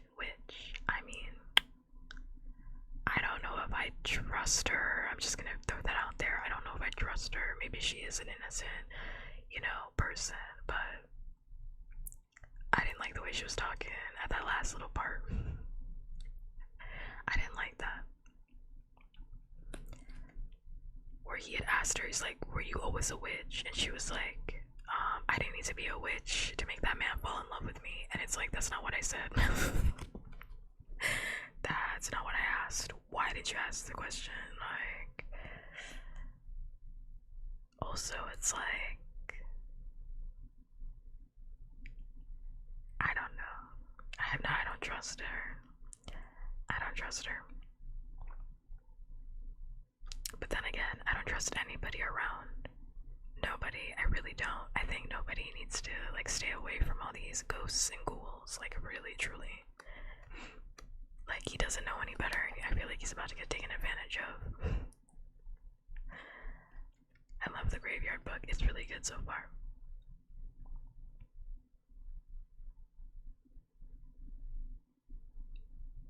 But simply stared at him and said nothing. He was wondering whether they were special shops and places where the living people gathered that only sold headstones, and if so, how he could go about finding one, and fading was the least of his problems. He took advantage of Miss Burroughs' willingness to be diverted from the subjects of grammar and composition to the subject of anything else at all to ask her about money, how exactly it worked, how one used it to get things one wanted. Bought at a number of coins he had found over the years, he had learned that the best place to find money was to go afterwards to whatever courting couples had used. The grass of the graveyard is a place to cuddle and snuggle and kiss and roll about. He would often find metal coins on the ground in the place where they had been, and he thought perhaps he could finally get some use for them. How much would a headstone be? He asked Miss Burroughs. In my time, she told him, they were 15 guineas. I do not know what they would be today. More, I imagine. Much, much more. Bod had £2.53. It would, he was quite certain, not be enough. It had been 4 years. Oh my god. Oh my god, I just read the rest of that sentence. Oh my god. You've got to be fucking joking. You've got to be fucking joking. Oh my god, I just read the rest of that sentence. Okay. Okay, let me get into this, and then I'm gonna say what I want to say. Let me read this sentence.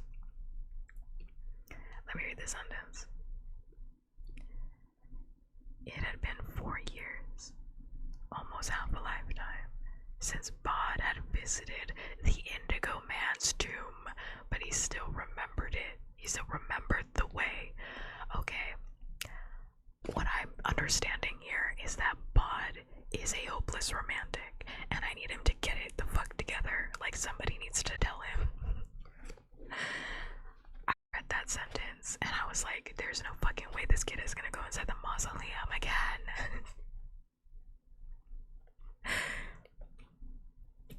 There's no fucking way. There's no fucking way this kid is gonna go inside the fucking mausoleum. He was 4. I mean, what's her name? The girl, Scarlet, or whatever her name was. She was like, you're probably around 6 years old, because I'm 6. So, and Bod was like, that sounds about right. But then, right now, they say that he's 8, so I don't know. And then he said it's been like 4 years, so I don't know. I mean, she could have been wrong.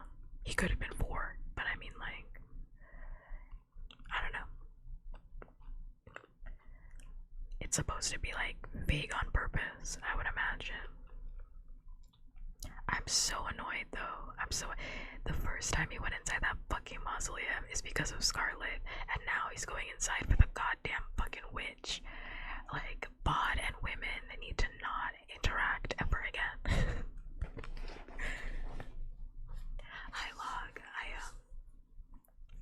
Bod and women need to never interact because I'm seeing a pattern. Am I not supposed to see this pattern?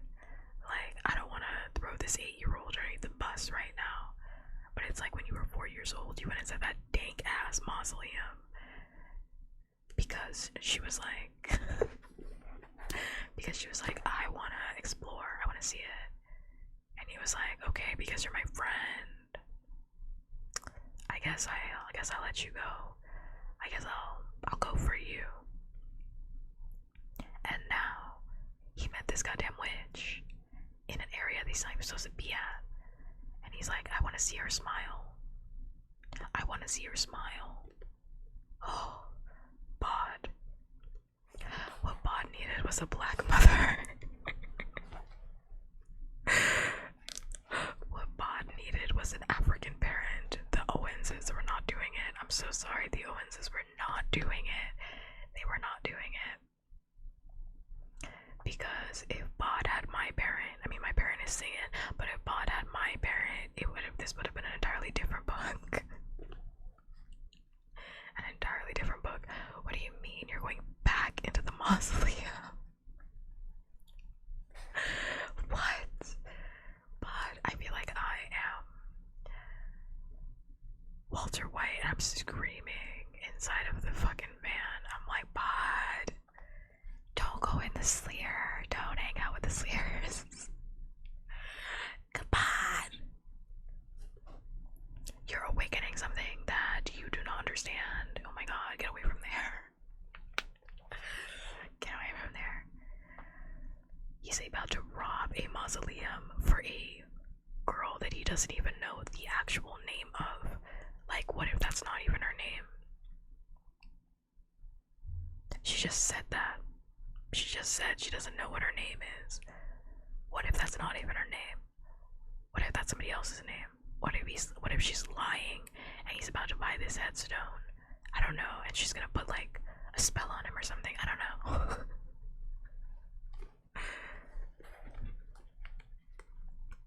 Is the man Jack the Ripper? I would hope not.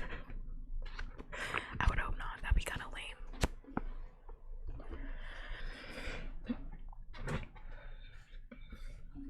That would be kind of lame. I would hope not.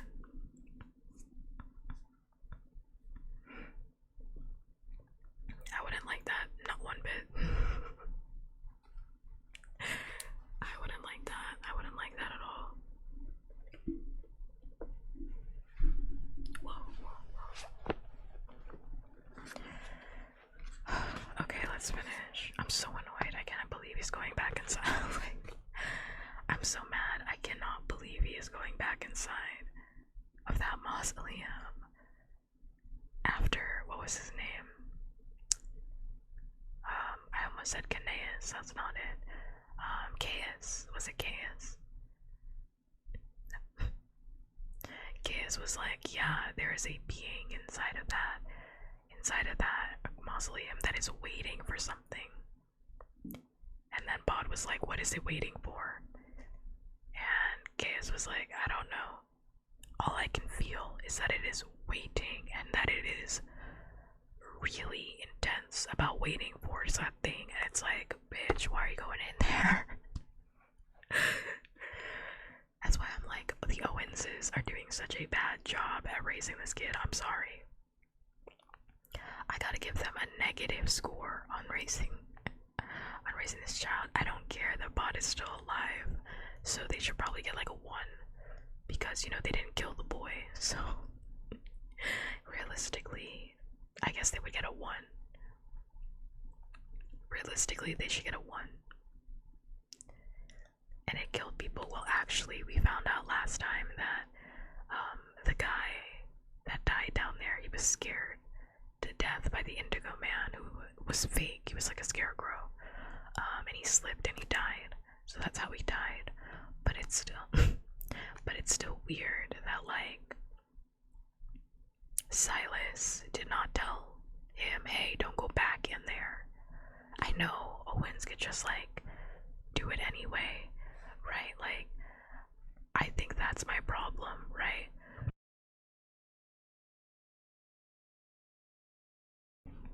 That's my problem right now with the adults in the story. Is like, it's one thing because they did tell Bod, don't go over there, and he still went over there to the other side of the graveyard where the witch was. Like, it's one thing for them to tell him don't do it, and then he does it anyway, and it's another thing for Silas to hear that he went down there and he's not supposed to fucking be there, and they all know that that's an evil place, and then they don't tell him. Like, they don't tell him, hey, don't go down there. Like, it's one thing for him to disobey, and it's another thing for him not to know. Because they've established that, like, nobody, I don't know why they keep saying it in this chapter. They're like, nobody is an obedient boy sometimes, but he's also a curious boy, and most of the time the curiosity wins out. So it's like, yeah, I wish they would just tell him, hey, hey, don't go in the mausoleum with all the snakes. Don't do that. Don't do that. But okay. Let me read. Let's find out what happens. He climbed to the top of the hill until he was above the whole town, above even the top of the apple tree, above even the steeple of the little chapel, up where the Frobisher mausoleum stood like a rotten tooth. He slipped down into it, behind the coffin, and down, and down, and still further down, down, down to the tiny stone steps cut into the center of the hill. And those he descended until he reached the stone chamber. It was dark in that tomb, dark as a tin mine, but Bod saw as the Dead Sea, and the room gave up its secrets to him. The sleer was coiled around the wall of the barrow. He could feel it.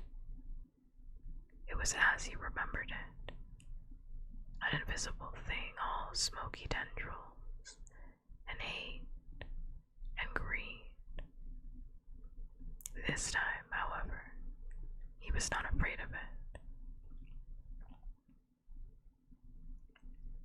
Fear us, whispered the sleer, for we guard the things precious and never lost. I don't fear you, said Bod. Remember, and I need to take something away from here. Nothing ever leaves,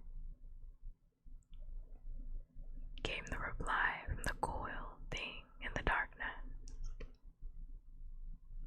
The knife, the brooch, the goblet, the sleer guards them in the darkness. We wait. Pardon me for asking, said Bod, but was this your grave? Master sets us here on the plain to guard.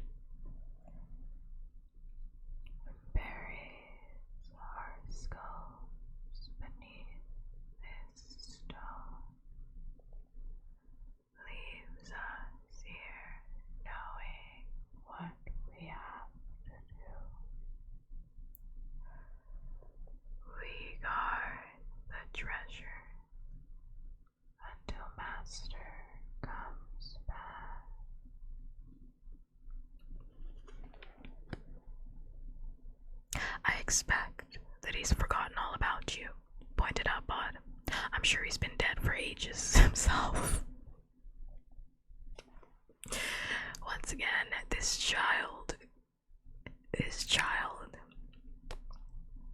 He's like, yeah, your master's probably dead. I mean, like, I don't really understand all this. You guys can stop guarding. Your master is dead. Stop guarding. I think I'm gonna steal that brooch. That looks like it might be a little bit expensive. I can get a headstone. I get a headstone off that. I might get that goblet too while I'm at it. He's like, yeah, our master, this leader is literally like, our master buried our skulls beneath this stone. He was that serious about guarding these treasures. He was so serious that he buried our skulls and then put stonework on top of it. You know how long stonework takes? Months. Weeks at least. And he's like, yeah, he's probably dead. So it's been about 4 years. I mean, I haven't seen a master around here, so I think we're good.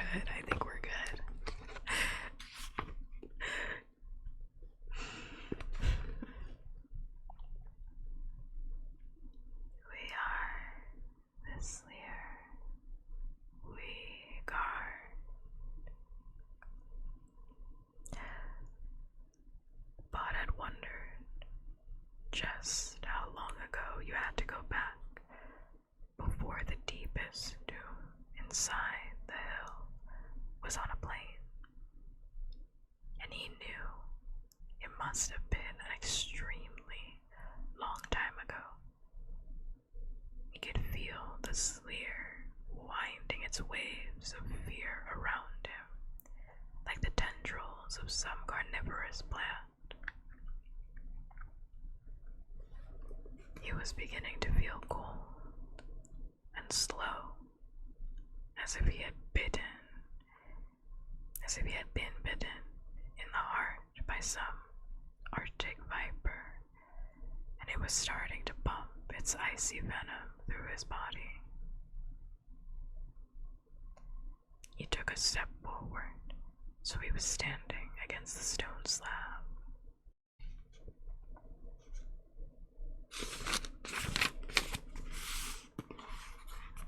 And reached down and closed his fingers around the coldness of the brooch.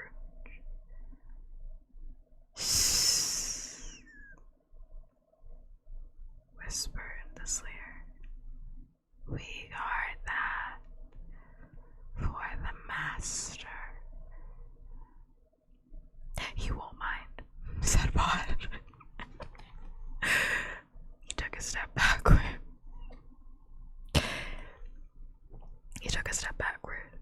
Walking toward the stone steps, avoiding the desiccated remains of people and animals on the floor. The sleer writhed angrily, twining around the tiny chamber like ghost smoke. Then it slowed.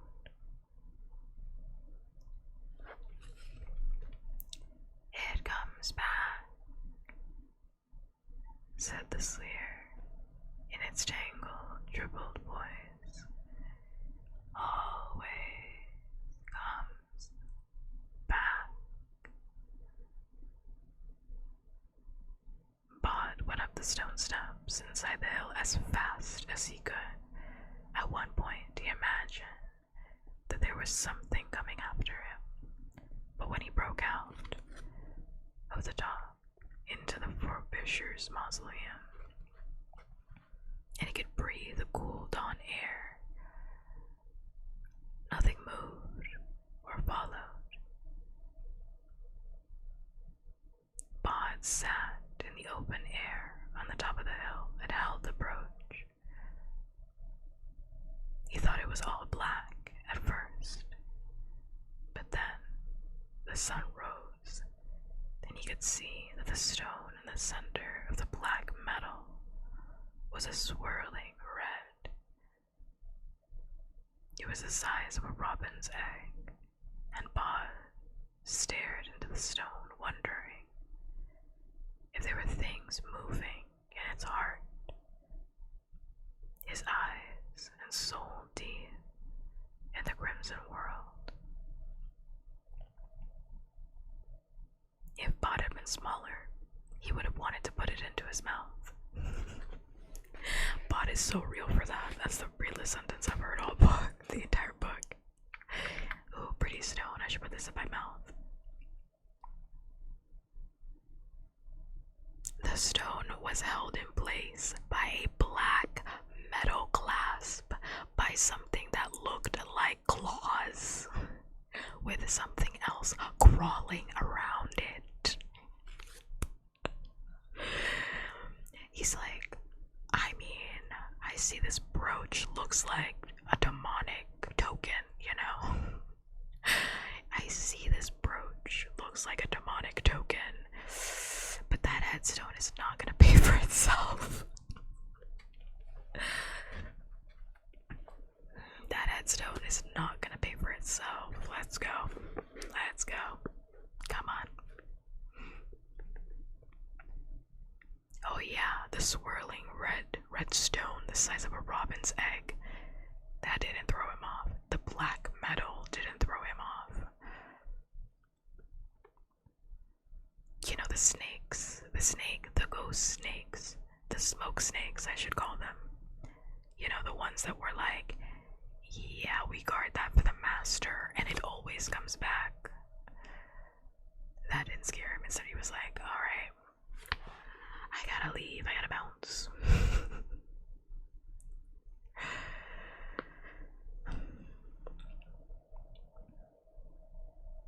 There was something else that looked almost snake-like, but it had too many heads. Bod wondered if that was what the Sleer looked like in the daylight. Who's he even gonna sell it to if he's never even left the graveyard? I mean, he could leave the graveyard. I think that's where this is going. I'm gonna be serious. I think he's going to leave the graveyard. Which is so bad because the graveyard is the one space that the man Jack cannot see him. Because remember, the man Jack could smell him. So, I don't know. I think he's about to leave. And he just learned what money was literally like 24 hours ago, so I feel like he's not even gonna get a good deal on this brooch. He's about to get scammed. This is what love does. This is what love does to our youth. This is what it does. It's disgusting. It's absolutely disgusting.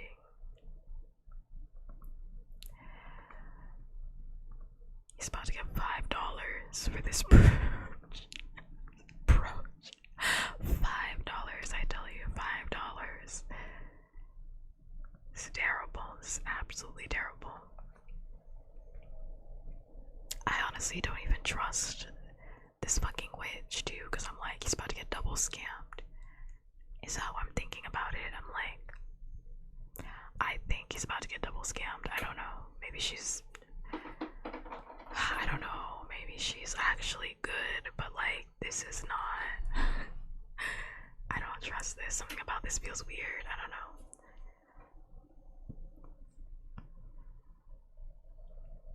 He wandered down the hill, taking all the shortcuts he knew through the ivy tangle that covered the Bartleby family vault. And inside, the sound of the Bartlebys grumbling and readying for sleep, and on and over and through the railings and into the potter's field. He called, Lisa, Lisa, and looked around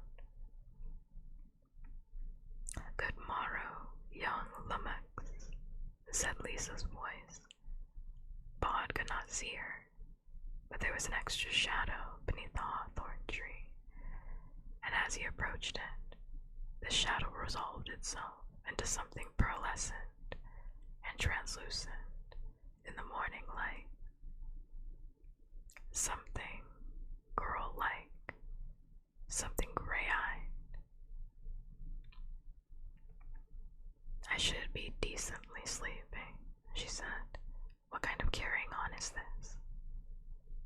Your headstone, he said. I wanted to know what you want on it. My name, she said. It must have my name on it, with a big E for Elizabeth, like the old queen that died when I was born, and a big H for Hemstock. More than that I care not, for I never did master my letters. What about the dates? Asked Bond. William the Junker. 1066, she sang, in the whisper of the dawn wind in the hawthorn tree. A big E, if you please, and a big H. Did you have a job? Asked Bond. It's the way she's not answering the question for me. It's the way she's like, just put like 1066, big E, big H. I'm like, the vibes.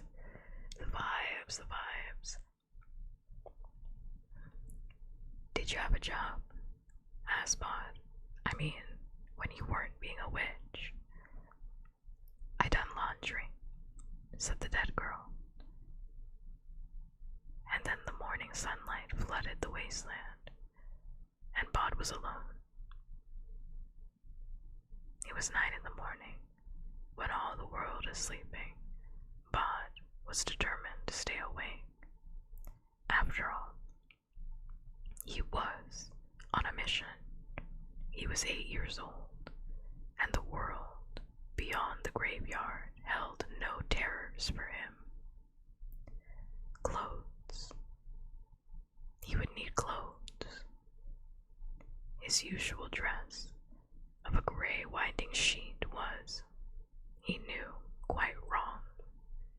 It was good in the graveyard, the same color as stone and as shadows. But if he was going to dare the world beyond the graveyard walls, he would need to blend in there. There were some clothes in the crypt beneath the ruined church, but Bond did not want to go down to the crypt, not even in daylight. While Bond was prepared to justify himself to Master and Mistress Owens, he was not about to explain himself to Silas. The very thought of those dark eyes, angry, or worse still, disappointed, filled him with shame. I mean, that's why I'm saying, why doesn't Silas tell him there is this man, the man Jack, put a big T on top of that, the man Jack, the man Jack. You're talking about a big E and a big H, let's talk about a big T and a big J for Jack. The man Jack is trying to murder you and actually succeeded in murdering your entire family. Let's talk about that. Sir, there might be an organization after you, specifically just you, so maybe if Silas had told him this, he wouldn't be so quick to be like, oh, let me go outside and go get a headstone for this witch that I don't even know. Which is also insane, by the way. A headstone is fucking heavy. Like, it's literally stone. He is 8 years old. He's like, yeah, I'm just gonna go get one. Yeah, I'll just carry it. I'll carry it back. It's like, you're 8 years old, but okay. If someone asked me to carry a headstone right now, I wouldn't be able to do that. The fuck? Pure stone, like, that's like a ton right there. What? No way.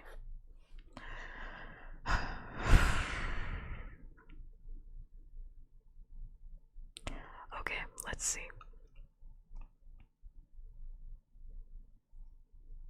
There was a gardener's hut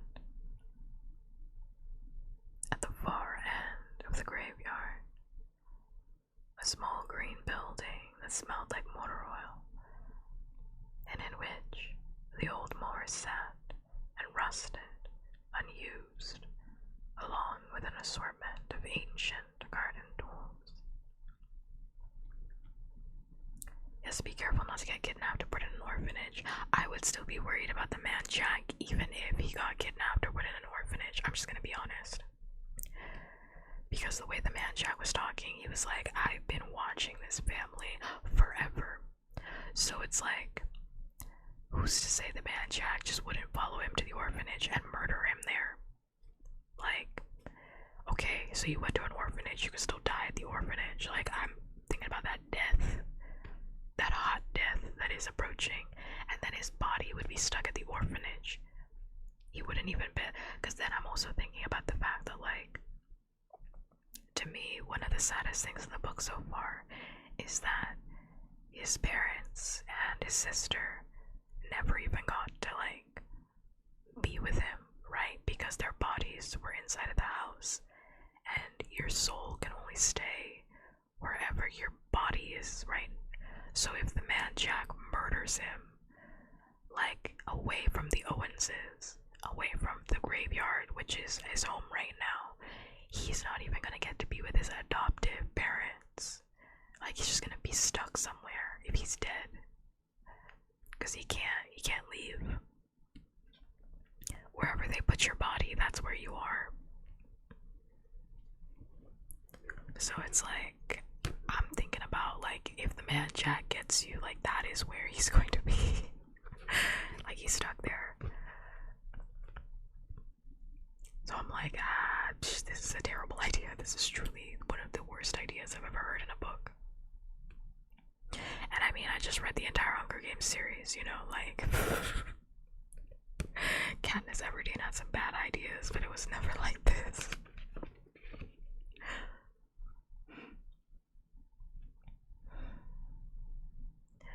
The hut had been abandoned when the last gardener had retired, before Bob.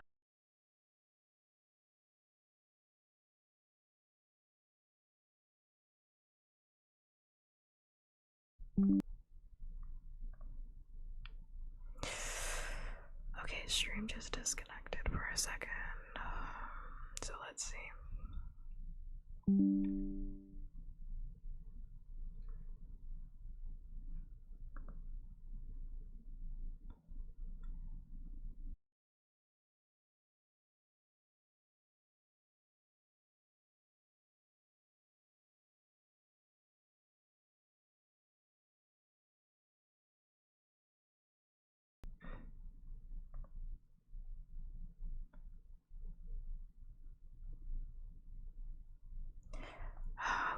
Let's see.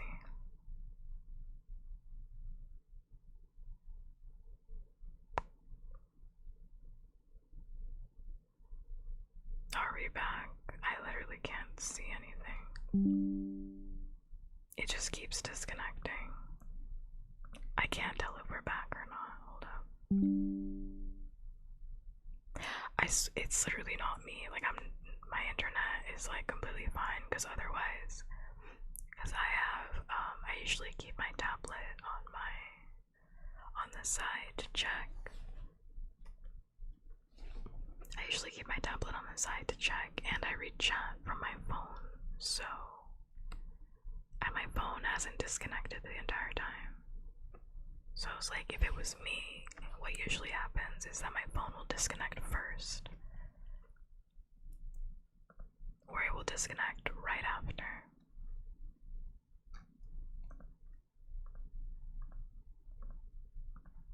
Like right after, if it's like my internet. Yeah, is the stream good? This is the second time that happened. It happened yesterday. Is OBS itself messing up? I don't see anything in OBS. I don't have any drop frames or anything like that. Yeah, so I don't see anything. That's why I'm like, I think it's literally just Twitch, because I had the same thing happen yesterday. And I was like, yeah, because like I had the same thing happen yesterday, and when I tried to check the video, it said that access was denied to my page, even though it said like, oh, you can't view this, you don't have access to this page. And then like a second later, it popped up and was like, psych, never mind. And then it showed the stream, and the stream was fine. And I was like, what do you mean I don't have access to the stream? What do you mean I'm not allowed to see the stream? Okay, at least it's not split up. I don't want the VOD to be split up. That would piss me off. It would. Let me see. Oh, I'm sweating. That made me sweat. Ooh. I mean, it seems fine right now. I don't know. Because literally, I was like, I don't see any drop frames, and it looks green. Like, the stream is coming up green to me. The stream is coming up green, and like 0 drop frames, zero rendering lag. Yeah, I don't even, it's going in the same thing, so I'm gonna chalk it up to Twitch, because that wasn't me.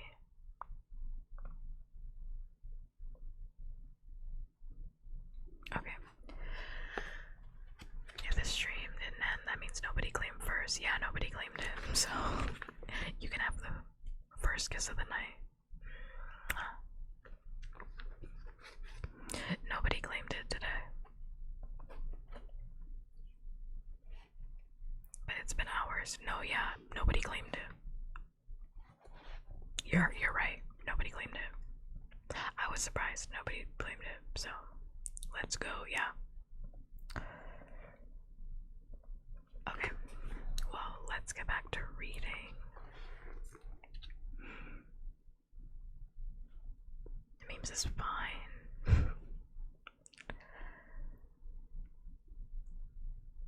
The hut had been abandoned when the last gardener had retired. Before Bod was born, and the task of keeping the graveyard had been shared between the council, who sent in a man to cut the grass and clean the paths once a month from April to September, and the local volunteers and the friends of the graveyard. A huge padlock on the door protected the contents of the hut, but Bod had long ago discovered the loose wooden board in the back. Sometimes he would go to the gardener's hut and sit and think when he wanted to be by himself. As long as he had been going to the hut, there had been a brown working man's jacket hanging on the back of the door, forgotten or abandoned years before, along with a green stained pair of gardening jeans. The jeans were much too big for him, but he rolled up the cuffs until his feet showed. Then he made a belt out of brown garden twine and tied it around his waist. There were boots in one corner, and he tried putting them on, but they were so big and encrusted with mud and concrete that he could barely shuffle in them, and if he took a step, the boots remained on the floor of the shed. He pushed the jacket out through the space in the loose board, squeezed himself out, then put it on. If he rolled up the sleeves, he decided, it worked quite well. It had big pockets, and he thrust his hands into them, and felt quite the dandy.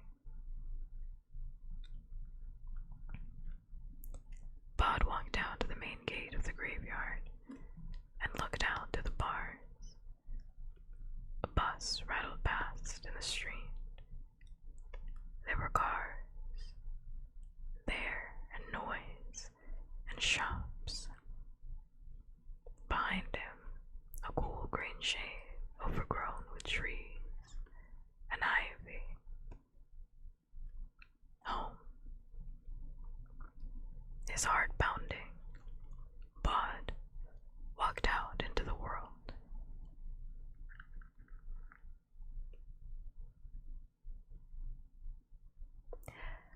Ebenezer Bulger, I should say, had seen some odd types in his time.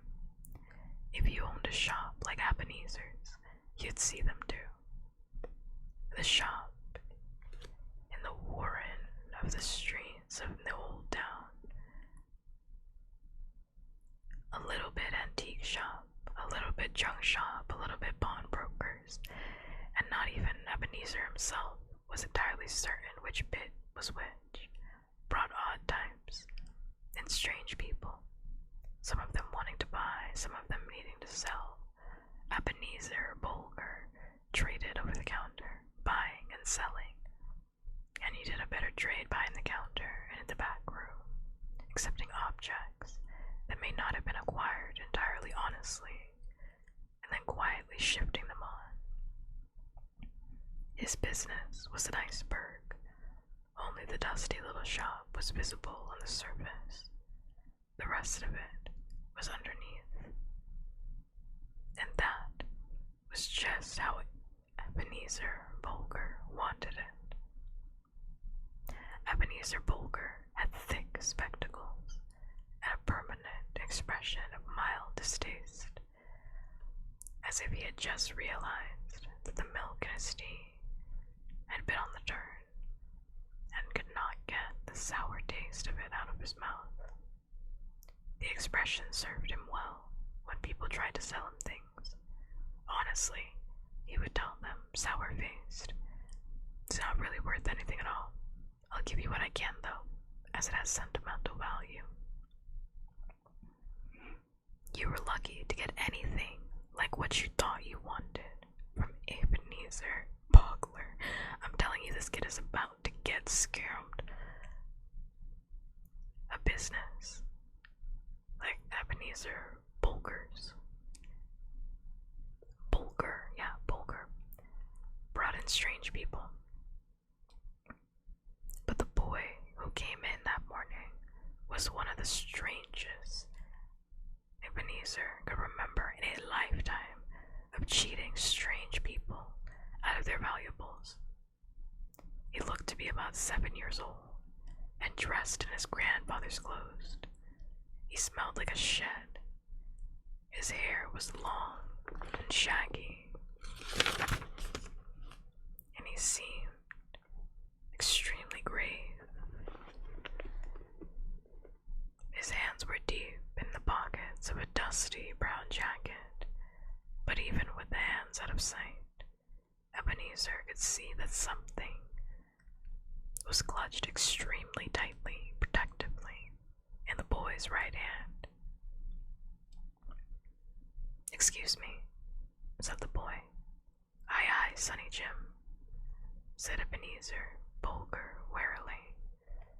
Kids, he thought.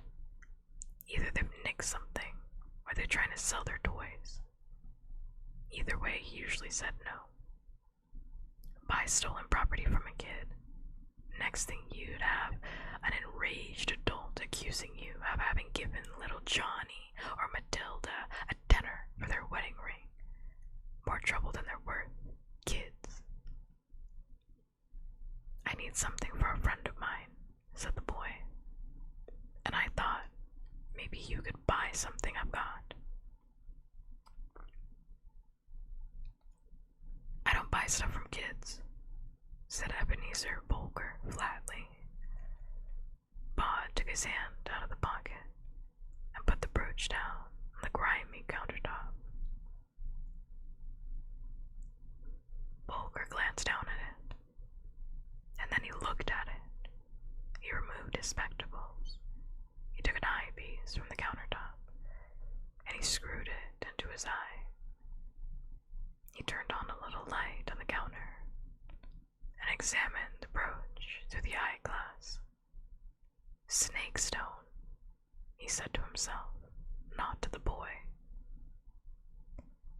Then he took the eyepiece out, replaced his glasses, and fixed the boy with a sour and suspicious look.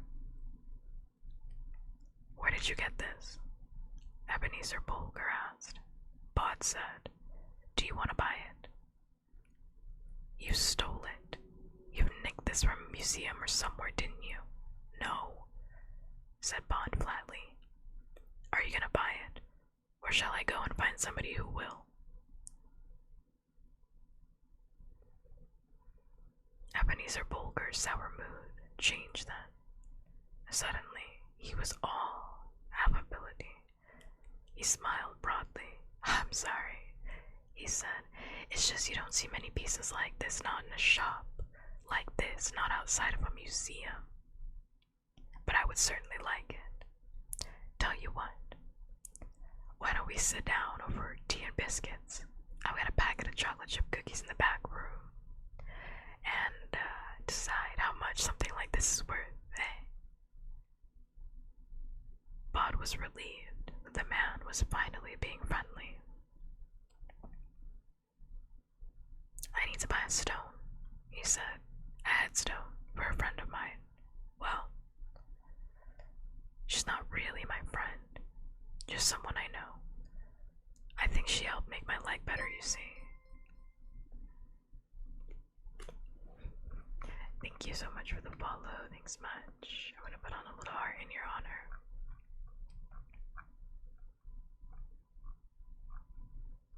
Let's see, where is it at?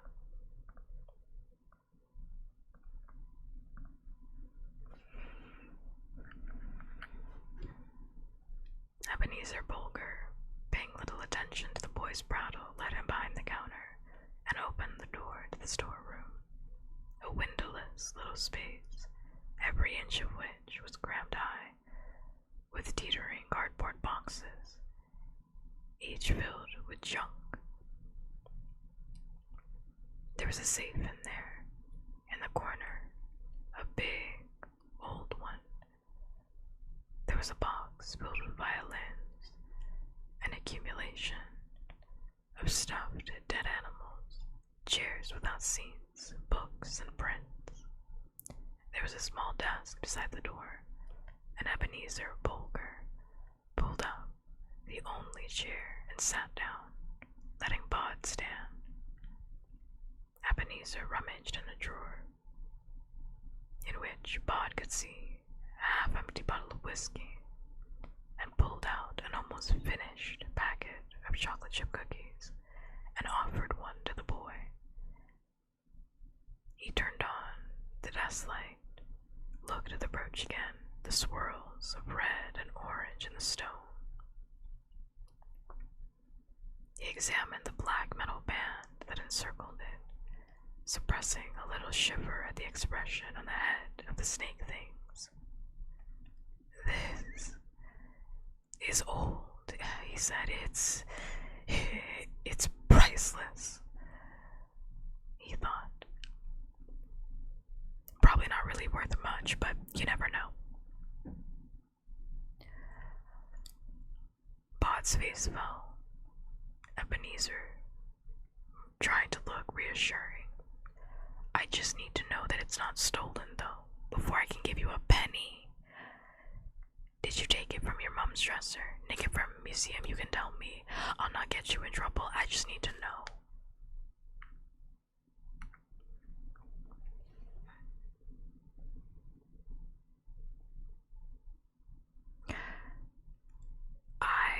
For the life of me, cannot stand stupid children, and Bod is acting like a stupid child. I'm so sorry. I cannot stand stupid children, and I know Bod does not know any better. I know that, but I cannot stand stupid children in media. I can't stand it. I really can't stand stupid children. I prefer the child be smart and still have bad things happen to the child anyway. That's my thing. That's what I was saying earlier when I was like, I wish that they had just like told him not to do that, because that would have saved it a little bit for me. Because Bod at 4 years old, however old he was, 6 years old, got snatched up by ghouls that wanted to turn him into a ghoul, and no one ever said anything about it after the fact except Mrs. Lepescu. No adult in his life was like, except Mrs. Lepescu, was like, that was really dumb. That was a dumb thing you did. You should feel bad about that dumb thing you did. And now here he is, a stupid child. I cannot stand stupid children. A stupid child with zero awareness, where he's like, oh yeah, kid, this priceless thing. Because it's like, okay, he should know that this thing is somewhat valuable, because the Sleers were like, don't leave that, don't leave with that. So clearly it's like it's important in some facet, you know. Instead, he's listening to this fucking guy, and he's like, I guess it's not fucking valuable. And he's about to get this entire fucking grave robbed. He's about to get his family in danger. They're about to dig up this entire fucking place, because they're like, oh shit, you said treasure. Do I hear treasure? Smells like, I think it smells like fucking money over in that graveyard. I think that's what it smells like. It smells like priceless money. And again, the graveyard is the one place where you're safe, so you're fucking up your home. Important to a random dead guy. He's got a headstone to buy. Again, I cannot stand dumb children in books. I wish they had made, in this specific instance, it was fine when Bod was like 4 years old or 6 years old. The timeline is hazy on how old he actually is. It was fine when he was 6. They did not teach him stranger danger, that's what I'm saying. It was fine when he was 6 years old, because genuinely he was a baby. I'm not saying an 8-year-old is not a baby. I honestly think anybody under the age of 18 is a baby to me, because you are a baby to me. But like at 8 years old, this kid needs to have more neurons firing. And so I wish they had made, because like Coraline in her book, she's about the same age. She's not like 15, she's like a little bit younger. She's probably like 10 or 11, so she's like around that same age. And Coraline was like much smarter, so I appreciated that book, because like kids aren't stupid. Like in my opinion, like most kids aren't stupid. Like, I mean, they're a little dumb when they're like, you know, I shouldn't say stupid, I'm being hyperbolic. I hope you don't think that I actually think kids are dumb. I'm being hyperbolic for the sake of comedy. But like most kids are unaware, you know, like around the time they turn like 5, like toddler age, they start picking up on stuff, and maybe they don't know how to contextualize it, right? They don't know how to say it or verbalize it in a way that makes sense to an adult, but they understand for the most part, like the vibes, like kids get vibes, you know. I hate to say it, but I'm like, kids get vibes, like they do. So it annoys me when, thank you so much for the follow, by the way. I hope you're having a good day, night, wherever you are. It annoys me when in books they make kids stupid, because if anybody has hung around, and I think too, this shit like also makes me really mad, because like I say this all the time, but I used to mentor children. I did high school, but also I used to be a I guess a nanny, if that's the way you want to say it. I used to be a nanny. I used to teach, and then I also used to be a nanny at 2 different parts of my life.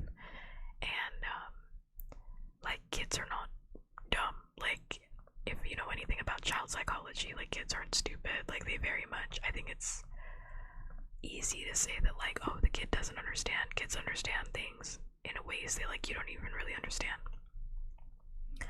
that maybe like you yourself don't even understand, you know. Like if you say something to a child, like they soak that up, they understand. Like kids can feel a room, they can feel the energy in a room, they can feel the vibes. Kids can do a little vibe check, you know, they can do it themselves. I mean, obviously it helps. Like that's why you're there as a parent, as a mentor, as an older person to help guide them. Because sometimes they're like, "What is this feeling?" You're there to contextualize it. You're like, "Those are the vibes." I mean, you wouldn't say that specifically. I mean, I'd probably be like, "Hey, you're feeling something," you know. I might actually say those are the vibes just to joke around, but like, like kids can feel it. So it's like when I'm reading this and I'm like 8-year-old, 8 years old, 8 years old. He's too old to be doing this. He's too old. Eight. What grade?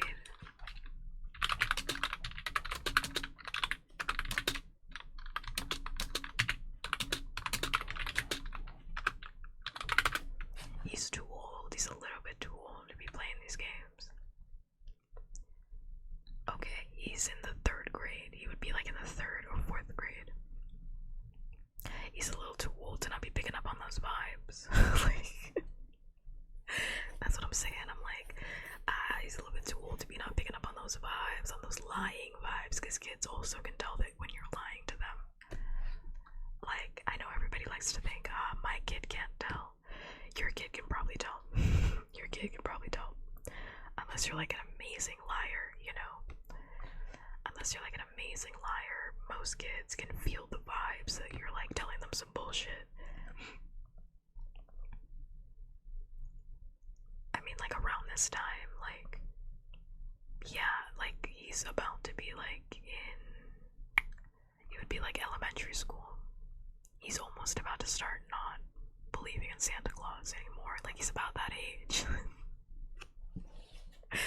He's about that age where it's like, alright, Santa is phasing out, you know, like he's picking up on the vibes. I keep saying vibes, but I'm like, there's no other way for me to say it. I'll give him this. I mean, just like, I'm so annoyed right now. Like, why is nobody so dumb right now? It's pissing me off. Because he was picking up on it, like, earlier, when he was, like, 6 years old, and he was down there, he was like, there's something, like, really dangerous down here. I think we should leave. And then he left, and I was like, good. But now, because he wants his goddamn headstone, like, he can't feel that. Okay, I'll let the book cook though, you know, we're only in chapter 4. I'll let the book cook, you know, maybe nobody will get it together. But I see something so bad happening because of this whole situation. I see something so bad happening. I'm so upset. Something bad's gonna happen, man.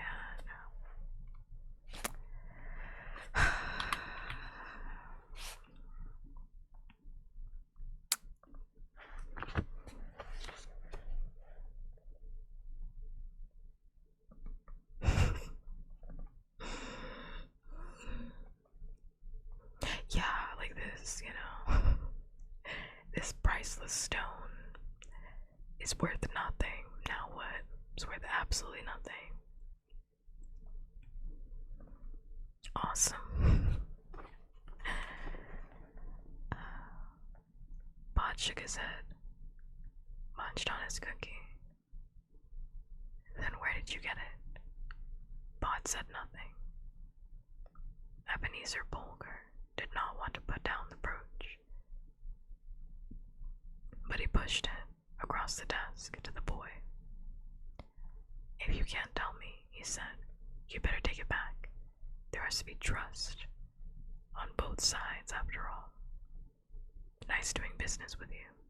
Sorry you couldn't go any further. Bod looked worried. Then he said, I found it in an old grave, but I can't say where. He stopped, because naked greed excitement had replaced the friendliness on Ebenezer Bulger's face. And there's more like this there. Bod said, if you don't want to buy it, I'll find someone else. The neurons aren't firing. I didn't want to stop talking, but like, the neurons aren't firing. He's being manipulated. Like, Ebenezer he said that on purpose. He said there has to be trust on both sides. You have to give me a little something, which is why Bod told him he's still being stupid. The neurons aren't firing. They're actually turned right off, because if he was firing, he would have left. He would have left as soon as Ebenezer put that brooch down. He would have grabbed it and left and not said another word. Instead, he is being manipulated actively. That's the type of shit you do to kids when you're like, I guess you don't trust me. Like, I guess you don't. I'm saying to kids, but you could do this to anybody. It's like classic manipulation where it's like, I guess you just don't trust me. You don't trust me enough to tell me. That's okay. I'm used to it. That's okay. I'm used to not being trusted. I just thought you were different. I mean, I'd love to sell it to you. I would love to do that. But like, you're not trusting me, you know? You gotta give me a little something. And that's why they say Bod looked worried, and then he told him. Like, this guy is not.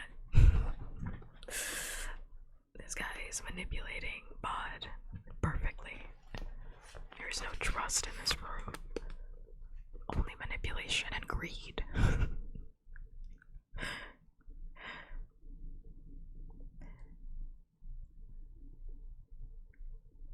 Bod said, if you don't want to buy it, I'll find someone else. Thank you for the biscuit. Bulger said, you're in a hurry, eh? Mom and Dad waiting for you, I expect. The boy shook his head. Then he wished he had nodded. Nobody waiting. Good.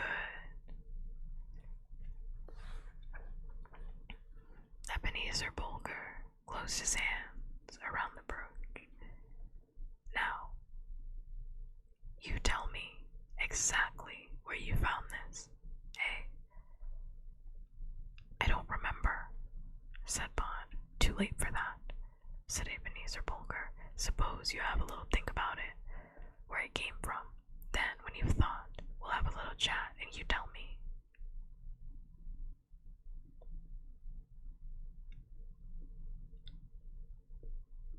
He got up and walked out of the room, closing the door behind him. He locked it with a large metal key. See, let me finish this before I say anything.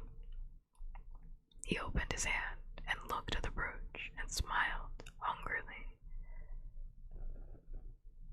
There was a ding from the bell above the shop door to let him know someone had entered, and he looked up guiltily, but there was no one there.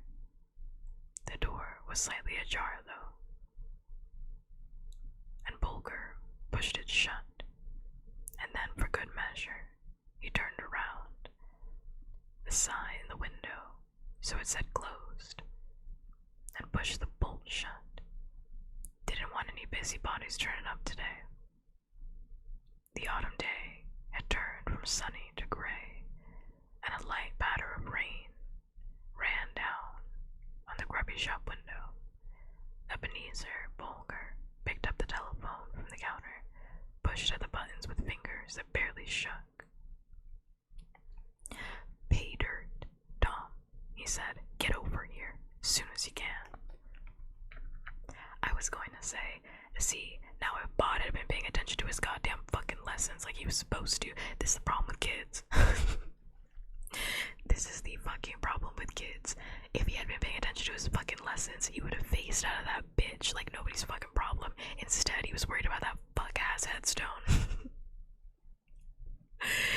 This shit is pissing me off. I guess I'm old as fuck because I'm like, why don't kids listen? If he had been paying attention, he would have phased into nothingness, exactly like Mr. Pennyworth told him to. He would have phased into nothingness has, and he would have taken that brooch with him and left. Instead, he's locked in a windowless room because he wanted to go sell a brooch that wasn't even his in the first fucking place. What is wrong with children? It wasn't even his to sell. He stole it because he's a little thief. He stole it. Let's start with that. You stole it.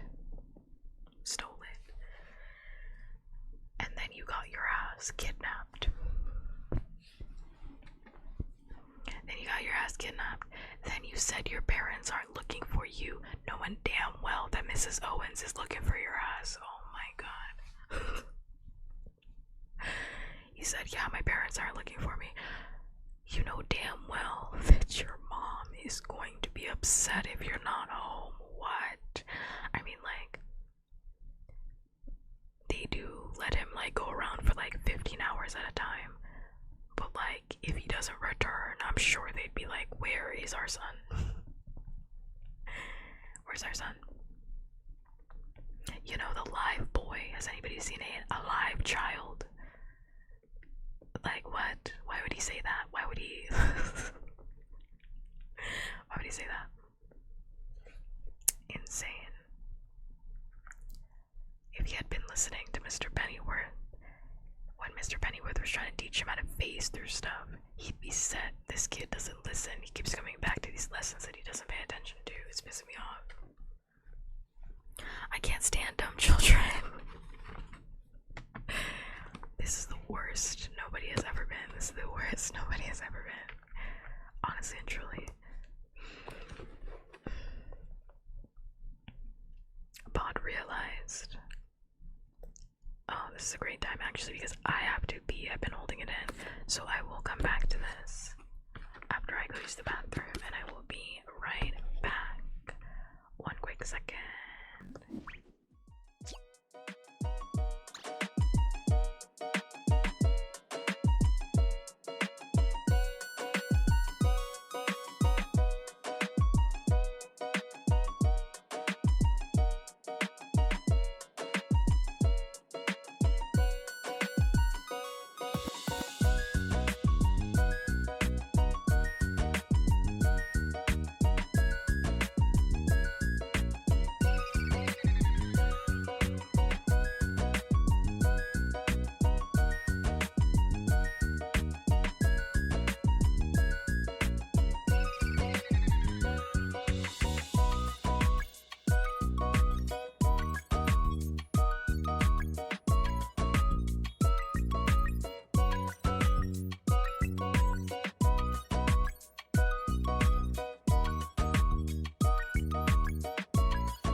he's being stupid, then I gotta I think I might have to just call that.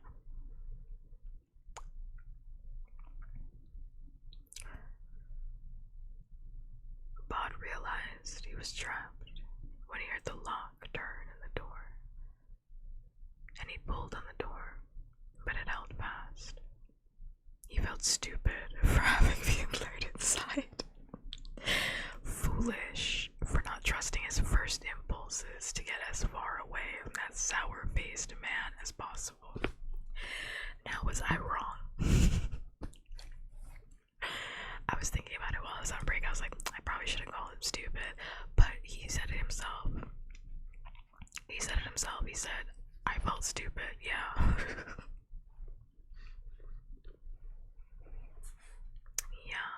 Yeah, bud, yeah. Yeah. Gonna have to say, I'm with you on that one, yeah, I'm gonna have to say.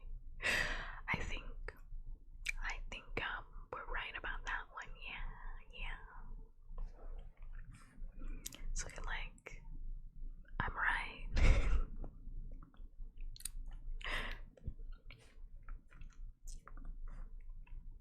Okay.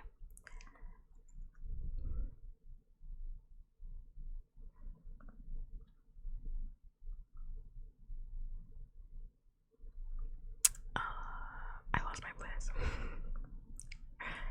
Give me a second.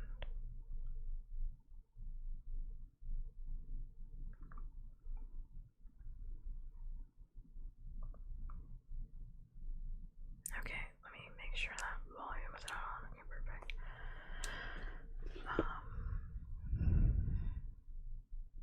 He had broken all of the rules of the graveyard, and everything had gone wrong. What would Silas say, or the Owenses? He could feel himself beginning to panic, and he suppressed it, pushing the worry back down inside him. It would all be good, he knew that. Of course. He needed to get out. He examined the room he was trapped in. It was little more than a storeroom with a desk in it. The only entrance was the door. He opened the desk drawer, finding nothing but small pots of used paint, used for brightening up antiques, and a paintbrush. He wondered if he would be able to throw paint in the man's face and blind him for long enough to escape. He opened the top of a pot of paint and dipped his finger. "What are you doing?" asked a voice close to his ear. "Nothing," said Bud, screwing on the top of the paint pot and dropping it into one of the enormous jacket's pockets.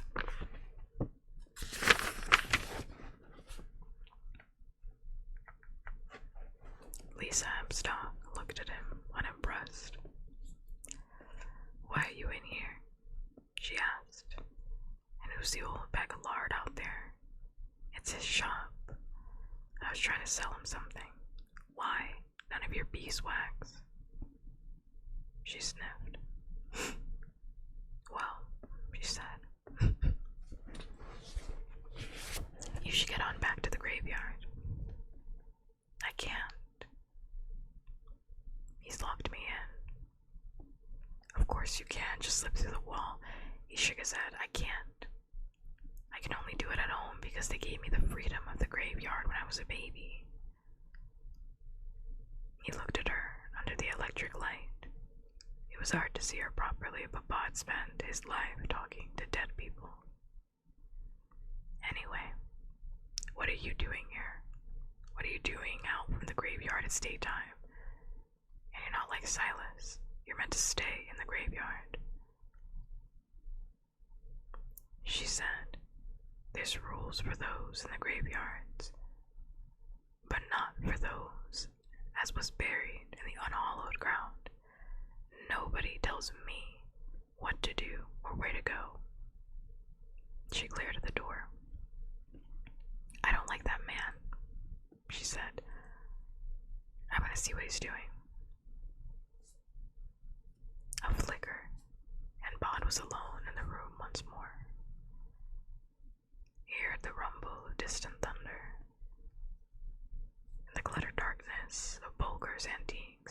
Ebenezer Bulger looked up suspiciously, certain that someone was watching him. Then he realized he was being foolish. The boy's locked in the room, he told himself. The front door's locked. He was polishing the metal glass surrounding the snake stone as gently and as carefully as an archaeologist on a dig, taking off the black and revealing the glittering silver underneath.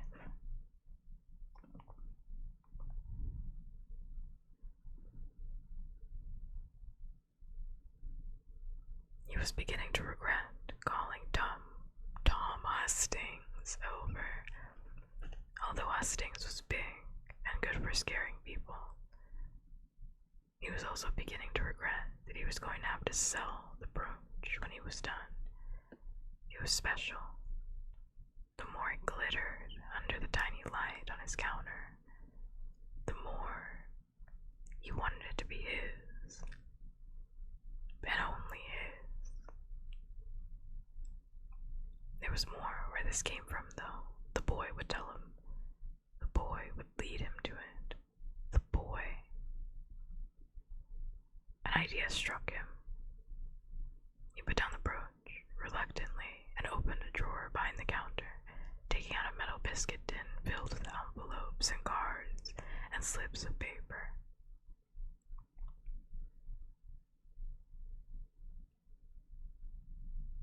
He reached in and took out a card, only slightly larger than a business card. It was black-edged. There was no name or address printed on it, though. Only one word, handwritten in the center in an ink that had faded to brown. Jack. On the back of the card, in pencil, Ebenezer Bulger had written instructions to himself in his tiny, precise handwriting as a reminder, although he would not have been likely to forget the use of the card. How to use it to summon the man Jack. No, not summon. Invite. You did not summon people like him. A knocking on the outer door of the shop. Bulger tossed the card down on the counter and walked over to the door, peering out into the wet afternoon. Hurry up, called Tom Hustings. It's miserable out here. Dismal. I'm getting soaked. Bulger unlocked the door, and Tom Hustings pushed his way in, his raincoat and hair dripping. What's so important that you can't talk about it over the phone, then? Our fortune, said Ebenezer Bulger with his sour face. That's what. Hustings took off his raincoat and hung it on the back of his shop door. What is it?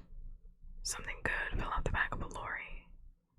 Treasure, said Ebenezer Bulger, 2 kinds. He took his friend over to the counter, showed him the brooch under the little light. It's old, isn't it? From pagan times, said Ebenezer. From Druid times, before the Romans came. It's called snakestone. I've seen them in museums. I've never seen metalwork like that, or one so fine. It must have belonged to a king. The lad who found it says it's from a grave. Think of a burrow filled with stuff like this. Might be worth doing it legit, said Hustings thoughtfully. Declare it as a treasure trove. They have to pay us market value for it, and we can make them name it after us. The Bustings Bulger bequest. Bulger Hustings, he said Ebenezer automatically. Then he said, there's a few people I know of, people with real money, who would pay more than market value if they could hold it as you are. For Tom Hustings was fingering the brooch gently, like a man stroking a kitten, and there'd be no questions asked. He reached out his hand, and reluctantly Tom Hustings passed him the brooch. You said 2 kinds of treasure, said Hustings. What's the other? Ebenezer Bulger picked up the black edged card, held it out for his friend's inspection. Do you know what this is? His friend shook his head. Ebenezer put the card down on the counter. There's a party. It's looking for another party. So, the way I heard it, said Ebenezer Bulger, the other party is a boy. There's boys everywhere, said Tom Stings, running all around, getting into trouble. I can't abide them. So, there's a party looking for a particular boy.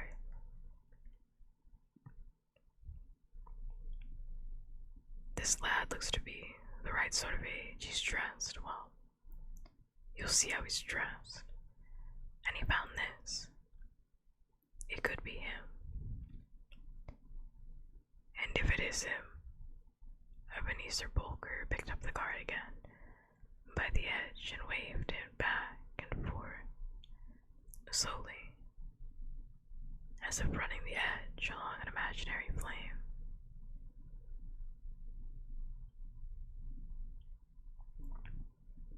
Here comes a candle to light you to bed, he began, and here comes a chopper to chop off your head, concluded Tom Hustings thoughtfully.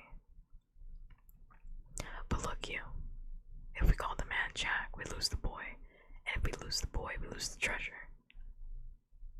And the two men went back and forth on it, weighing the merits and disadvantages of reporting the boy or of collecting the treasure, which had grown in their minds to a huge underground cavern filled with precious things. And as they debated, Ebenezer pulled a bottle of Soul gin from beneath the counter and poured them both a generous tot to assist the celebrations. Lisa was soon bored with their discussion, which went back and forth and around like a whirligig, getting nowhere.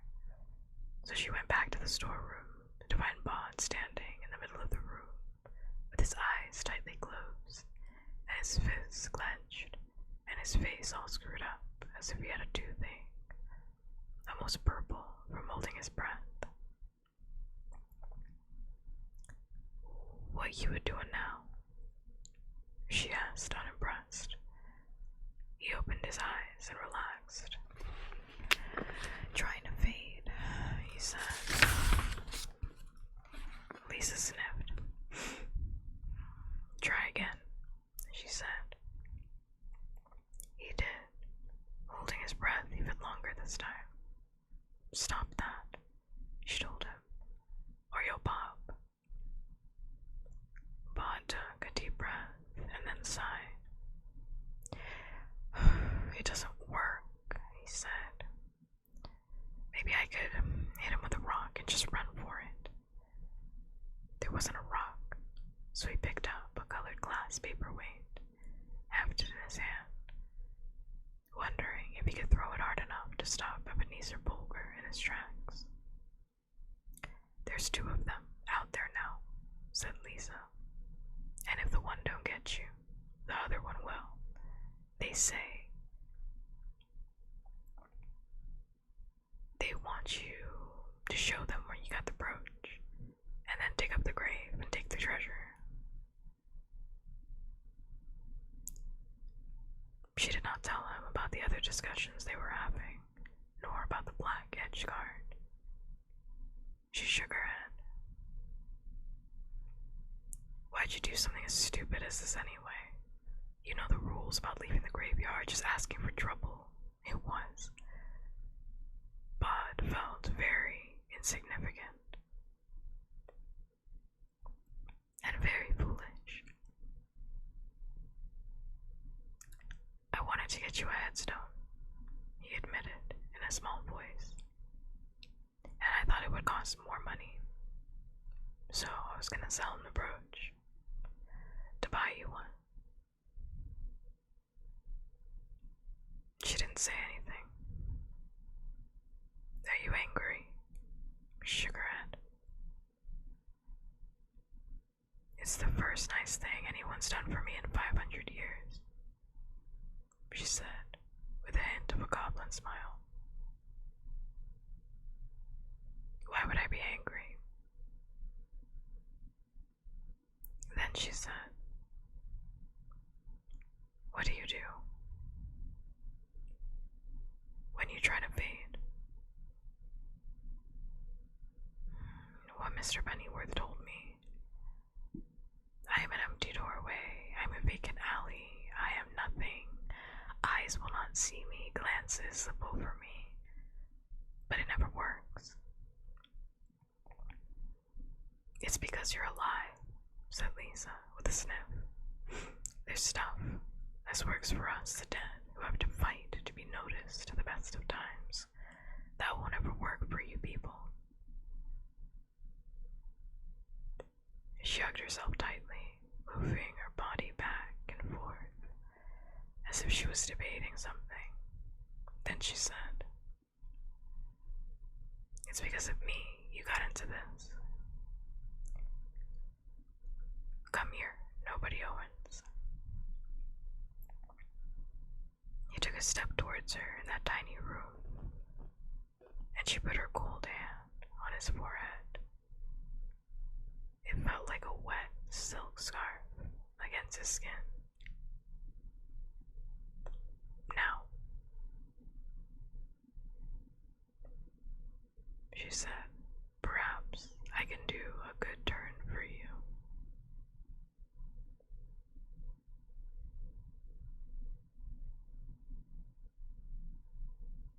With that, she began to mutter to herself, mumbling words that Bod could not make out. Then she said,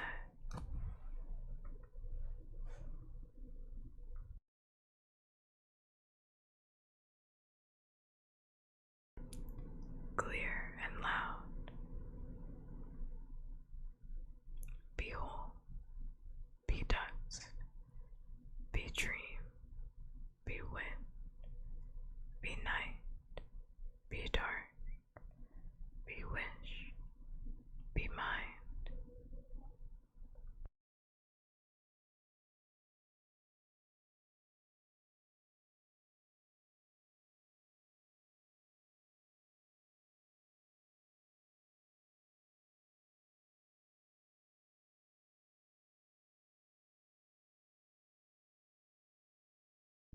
Now slip, now slide.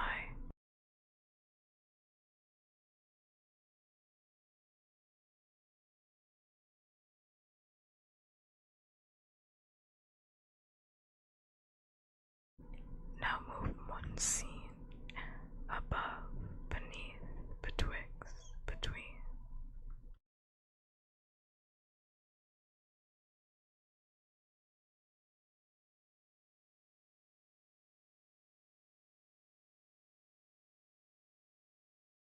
Something huge touched him, brushed him from head to feet, and he shivered.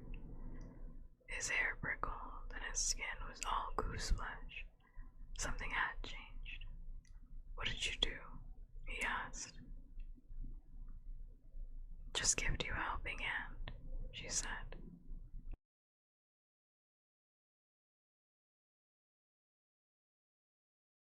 I may be dead, but I am a dead witch, remember? And we don't forget. But hush up, she said. They're coming back. The key rattled in the storeroom lock. Now then, chummy, said a voice Bod had not heard clearly before. I'm sure we're all going to be great friends. And with that, Tom Hustings pushed open the door. Then he stood in the doorway, looking around, looking puzzled. He was a big, big man with foxy red hair and a bottle red nose. Here, Ebenezer, I thought you said he was in here.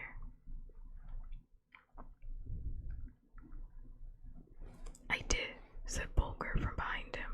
Well, I can't see hide nor hair of him. Bulger's face appeared behind the ruddy man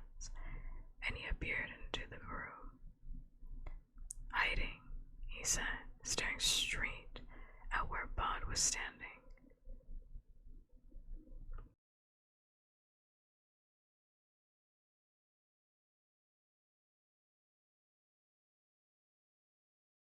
No use hiding, he announced loudly. I can see you there. Come on out. The two men walked into the little room, and Bond stood stock still between them and thought of Mr. Pennyworth's lessons. He did not react. He did not move. He let the men's glances slide from him without seeing him. You're gonna wish you'd have come out when I called, said Bulwer, and he shut the door.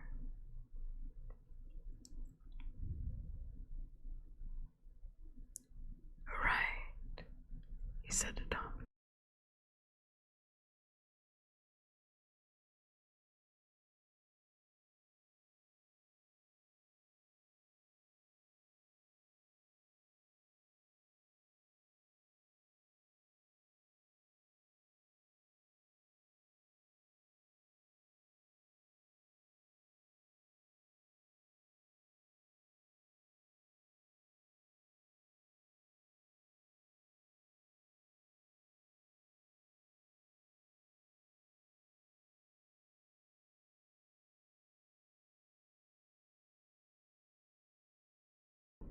The neighbors have started up again.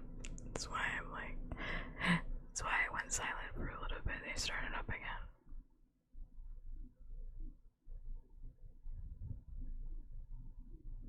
I'm like, I can't tell if they're arguing with each other or not. I can hear it when it gets really loud. But I'm like, okay, again.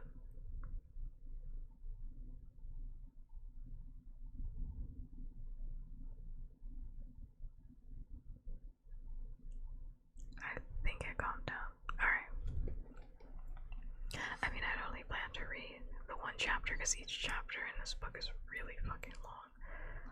So, we only have a couple more pages that we're good.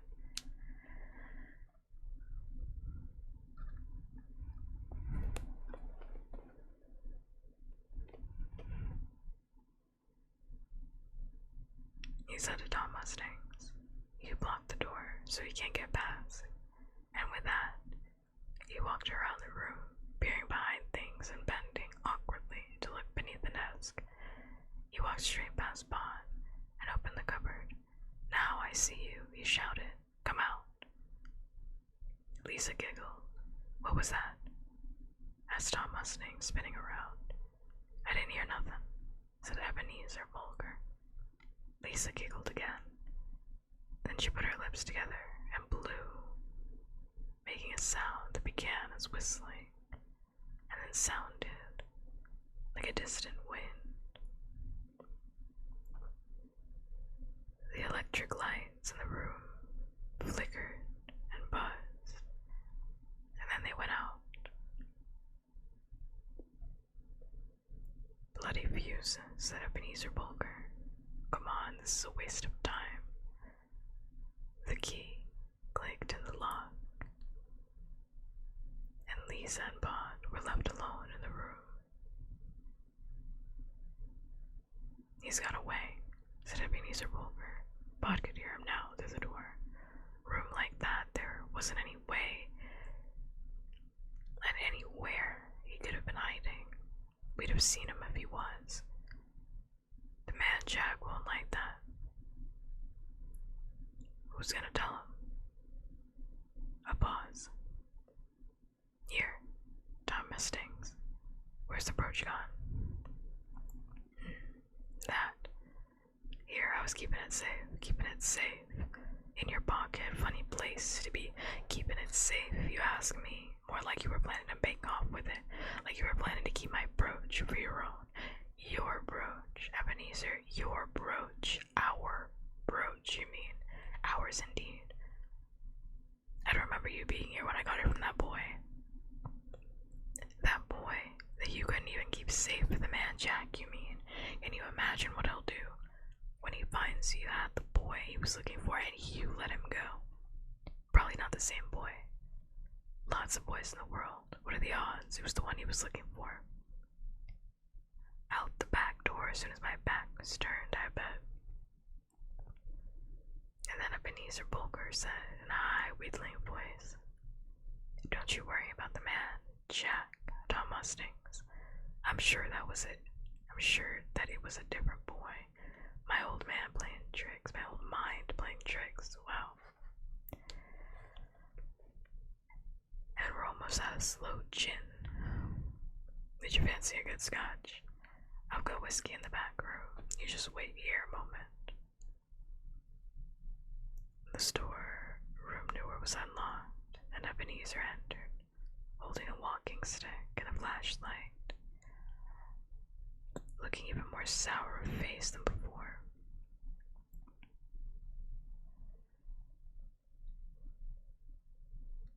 "If you're still in here," he said in a sour mutter, "don't even think of making a run for it. I've called the police on you. That's what I've done." A rummage in a drawer produced the half-filled bottle of whiskey, and then a tiny black bottle. Ebenezer poured several drops from the little bottle into the larger, and then pocketed the tiny bottle. "My approach, and mine alone," he muttered, and followed it with a barked, "Just coming, Tom." He glared around the dark room, staring past Pod. Then he left the storeroom, carrying the whiskey in front of him. He locked the door behind him. "Here you go," came Ebenezer Bulger's voice through the door.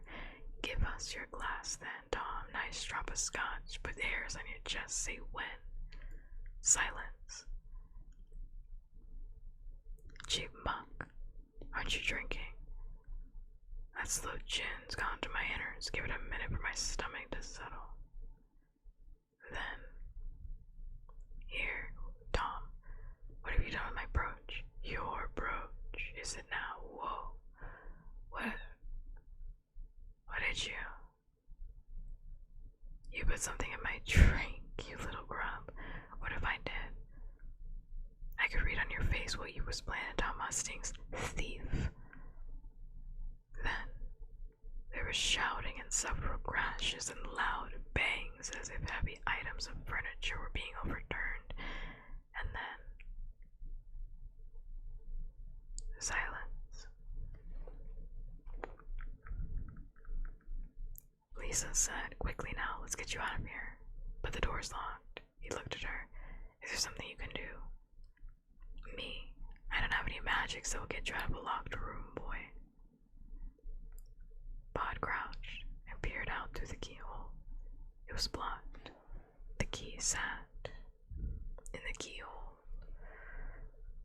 Pod thought, and then he smiled momentarily, and it lit his face like the flash of a light bulb. He pulled a crumpled sheet of newspaper from a packing case, flattened it out as best he could, leaving only a corner on his side of the doorway.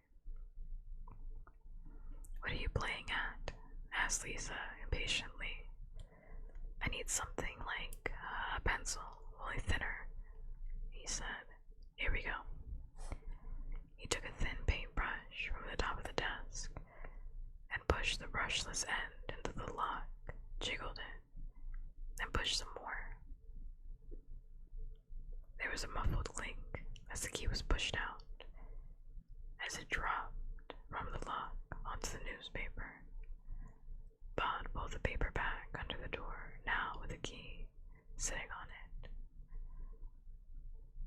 Lisa laughed, delighted. "That's wit, young man," she said. "That's wisdom." Bod put the key in the lock, turned it, and pushed open the storeroom door. There were two men on the floor in the middle of the crowded antique shop. Furniture had fallen. The place was a chaos of wrecked clocks and chairs.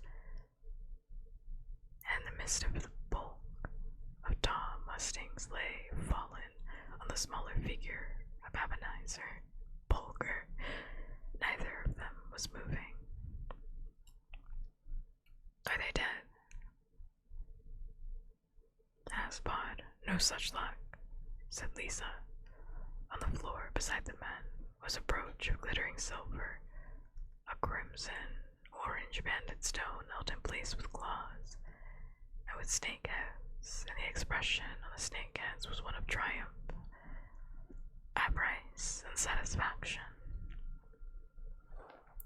Bod dropped the brooch into his pocket where it sat beside the heavy glass paperweight, the paintbrush, and a little pot of paint.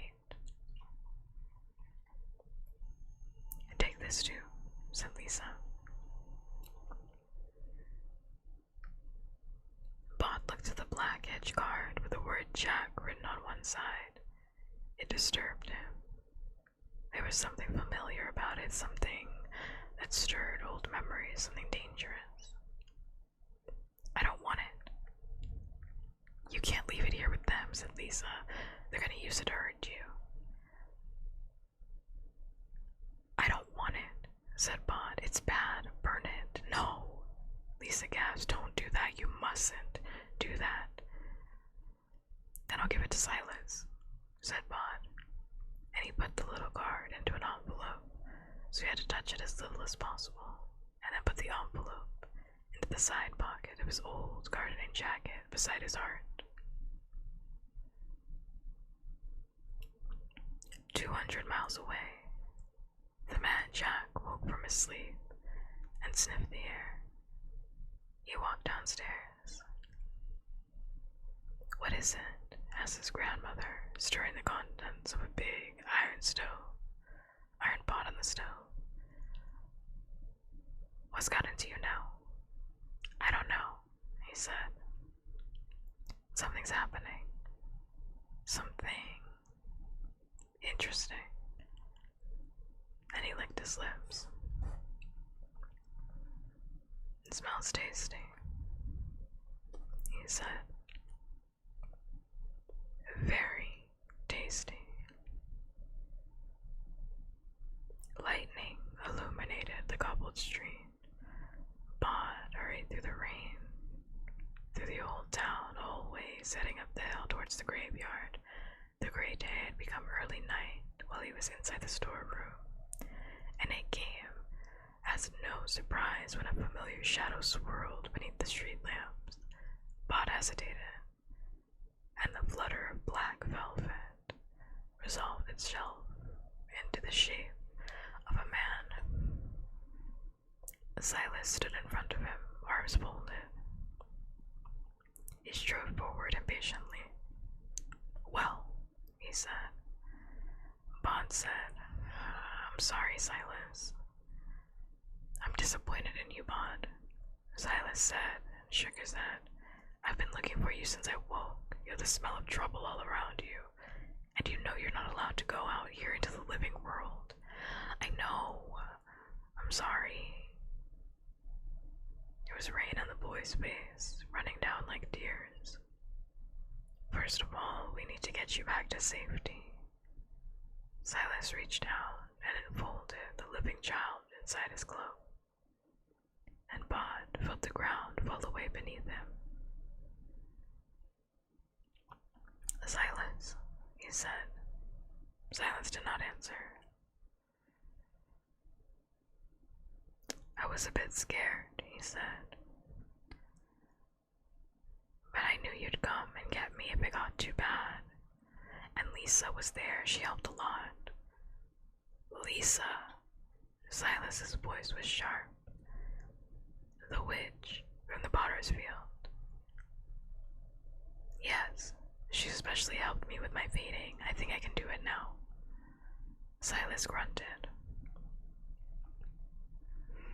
You can tell me all about it when we're home. And Bod was quiet until they landed beside the chapel. They went inside as the empty hall, as the rain redoubled, splashing up from the puddles that covered the ground. Bod produced the envelope containing the black edge card. he said. I thought you should have this. Well, Lisa did, really. Silas looked at it. Then he opened it, removed the card, stared at it, turned it over, and read Ebenezer Bulger's penciled note to himself in tiny handwriting explaining the precise manner of the use of the card. Tell me everything, he said.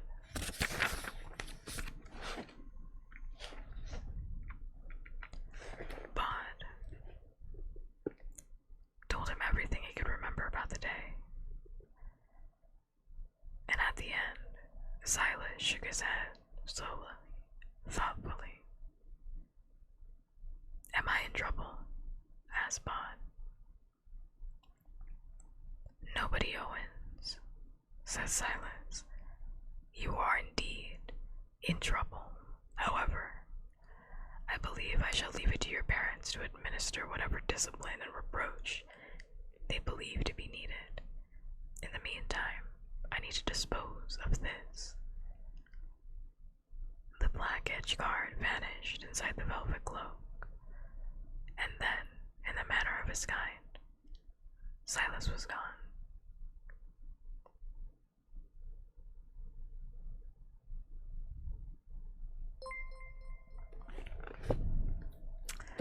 Thanks so much for the follow. Thank you. I'm gonna put on a little art in your honor.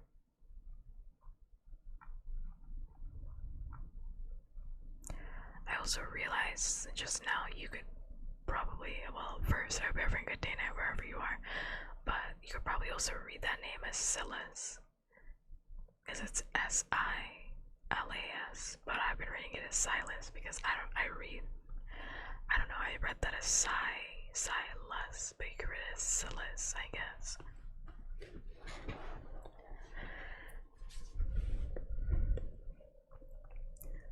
Bod pulled up the jacket over his head and clambered up the slippery paths to the top of the hill, near the Frobisherman mausoleum. He pulled aside the Epiphram Pettifer's coffin, and he went down, and down, and still further down. He replaced the brooch beside the goblet of the knife. Here you go, he said, all polished up, looking pretty. Here comes Pat, said the slayer with satisfaction in its smoke tendril voice. It always comes back. It had been a long night. Bod was walking sleepily, and a little gingerly past the small tomb of the wonderfully named Miss Liberty Roach. What she spent is lost, what she gave remains with her always. Reader, be charitable. Past the final resting place of Harrison Westwood, baker of this parish, and his wives, Marian and Joan, to the potter's field. Mr. and Mrs. Owens had died several hundred years before it had been decided that beating children was wrong. And Mr. Owens had regretfully that night done what he saw as his duty. And Bond's bottom stung like anything. Still, the worried look, the look of worry on Mrs. Owens' face had hurt Bond worse than any beating could have done. Thank you for the pull on it.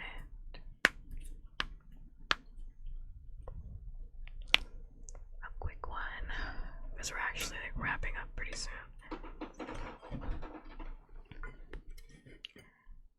And a drink.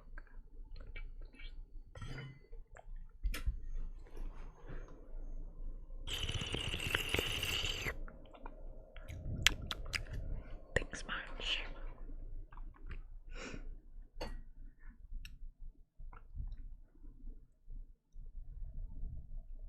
He reached the iron railings that bounded the potter's field and slipped between them.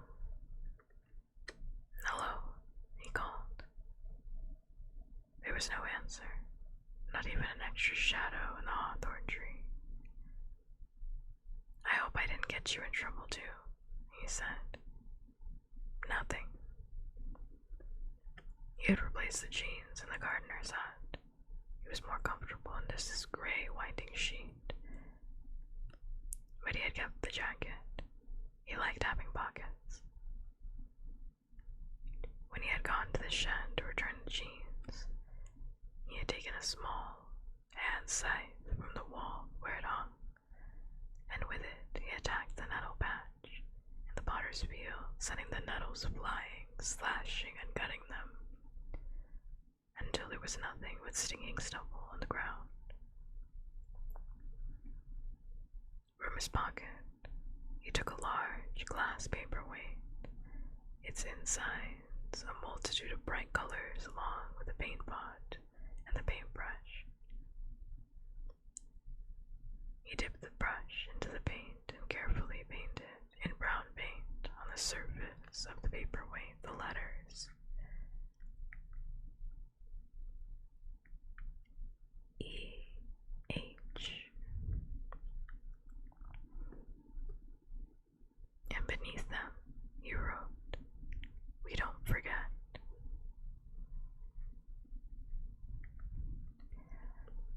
Bedtime soon, and it would not be wise for him to be late to bed for some time to come. He put the paperweight down on the ground that had once been a nettle patch, placed it in the place that he estimated her head would have been, and pausing only to look at his handiwork for a moment, he went through the railings and made his way, rather less gingerly, back up the hill. "Not bad," said a bird voice from the potter's field behind him. "Not bad at all." But when he turned to look, there was no one there.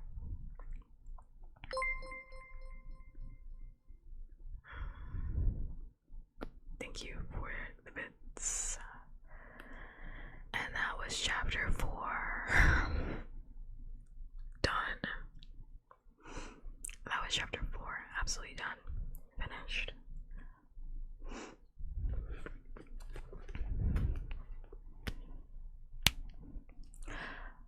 That was chapter 4, and a good chapter that was. Great chapter. Great chapter. I understand the context of chapter 3, I think, a little bit more now because of chapter 4, because I think it shows that he is quick to get in trouble. Like, he doesn't really, like, nobody doesn't really think about the consequences. He's kind of a little bit impulsive. He's a very regretful child, so that's a little bit interesting. Like when he had, in chapter 3, when he had gone with the ghouls, like he kind of runs on his emotions rather than running on what's logical. Because after he found out that the ghouls were gonna murder him, or they're gonna turn him into a ghoul, he was like, fuck. He was extremely regretful about it. And then here, like, he was running on his emotion when he wanted to get her that gravestone, but didn't think for a second that, like, oh, someone could scam me. He only thought about it once he was already in the scamming. Once he was already in it. So it kind of contextualizes, you know, the big event that happens in this chapter. Also, I'm very happy that we got to hear from the man Jack, because I was waiting on that. I was like, is the man Jack not gonna come back? The man has a whole summoning card. Okay.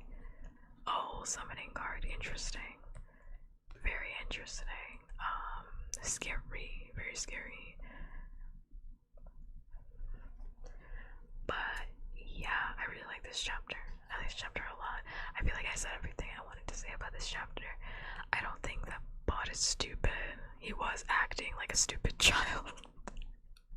in this chapter, he said it himself, so I don't feel too bad about saying it. He was acting like a stupid child. I do not think he is stupid. Also, it's just like this entire chapter was just like a fucking nightmare. It was a mess because now those two men have seen, well, at least Ebenezer has seen Bond's face. So that's just a hot mess within itself. Like, he's seen Bond's face. So Bond can never go out into the human world anyway. And fucking Silas over here. Silas should not even be mad at nobody because he didn't even explain to him who the hell Jack is. He didn't explain to him the dangers of going outside. He just said if you go outside, you'll be in danger. That's his fault. He didn't explain shit. That is genuinely his fault. Fully and completely his fault. Fully and completely his fault. So, but yeah. But yeah, I did like this chapter. It makes me excited for what's happening or what's gonna happen next. To be completely honest, I think, yeah, I mean, this was a fucking hot mess because I'm just like nothing good happened in this fucking chapter. I guess, I don't know. I still don't know whether or not Elizabeth was telling the truth, but like, I mean, I guess she did come through in the end, so I can't get too mad at her, but I still don't really trust her. Honestly and truly, I still don't really trust her. That's just me. I think, she's probably lying about something. But it was nice of him to give her a headstone in the little way that he could. So, I'm just like, it's just a mess, because I'm like, these men are probably gonna be like, he found it in a grave. There's a giant graveyard in town, so I don't know. This entire chapter was just like a hot mess after hot mess after hot mess. And now the man Jack got like vibes in the air, like hot mess after hot mess. So I see like nothing good, frankly, coming out of this. Like not a single good thing coming out of that. I was seeing not a single good thing. But I could be wrong. I could.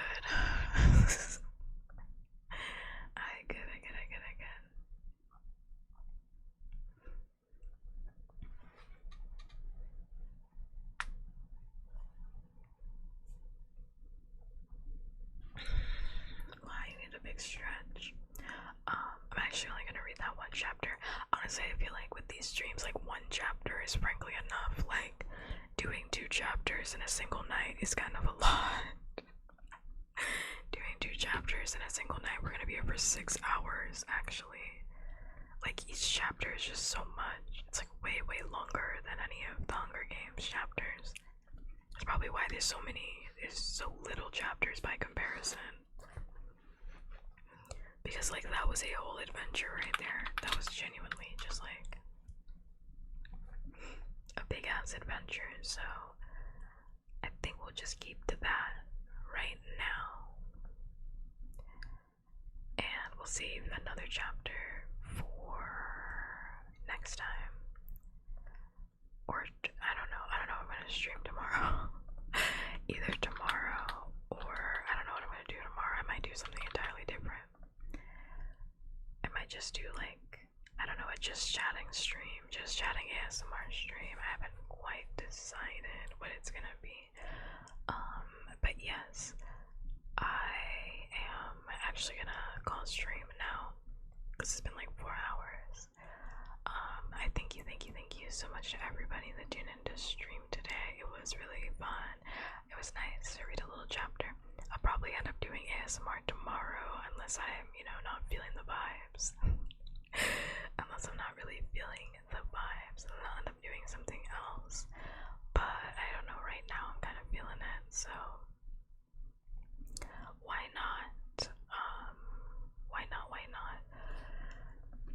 Right now I'm feeling it, so I'll probably end up doing like another chapter, or I'll just do a just chatting ASMR stream. I'm thinking either way, it's probably gonna be ASMR, just because, like, I think tomorrow I have a pretty long day. So by the time I get around to streaming, I'm just gonna be exhausted.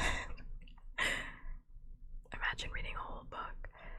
What, a whole book on stream? Absolutely not. It took us literally like forever for us to get through the entire Hunger Games series, so definitely not.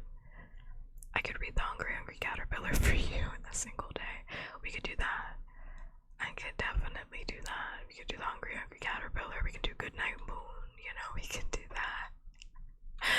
We can do that. It's easy work, light work. I got you. I got you for that one. Anything else, you can keep that, you know. Anything else, you can keep it. I think we're good on that. But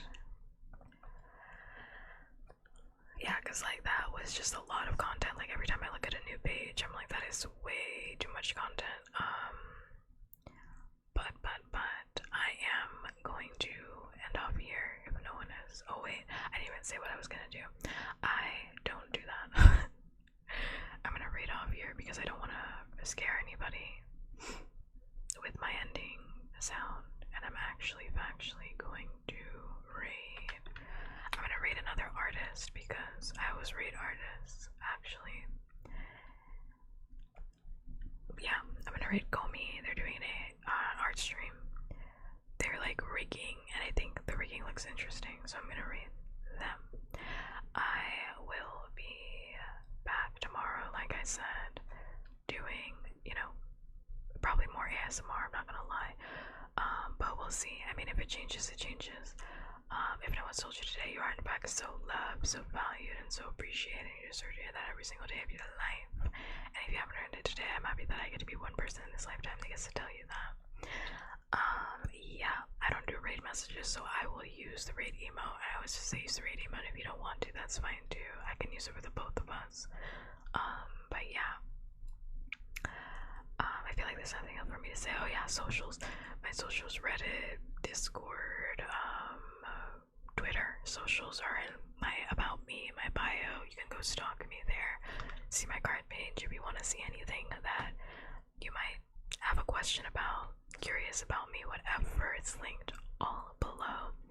And yeah, as always, until next time, bye. Bye, bye, bye, bye, bye, bye, bye. Goodbye, goodbye, goodbye. I'm pressing the button now. Bye. I'm done streaming. I'm done. I'm just making sure that I am a part of the raid. That's what I'm doing. I'm actually and factually just making sure that I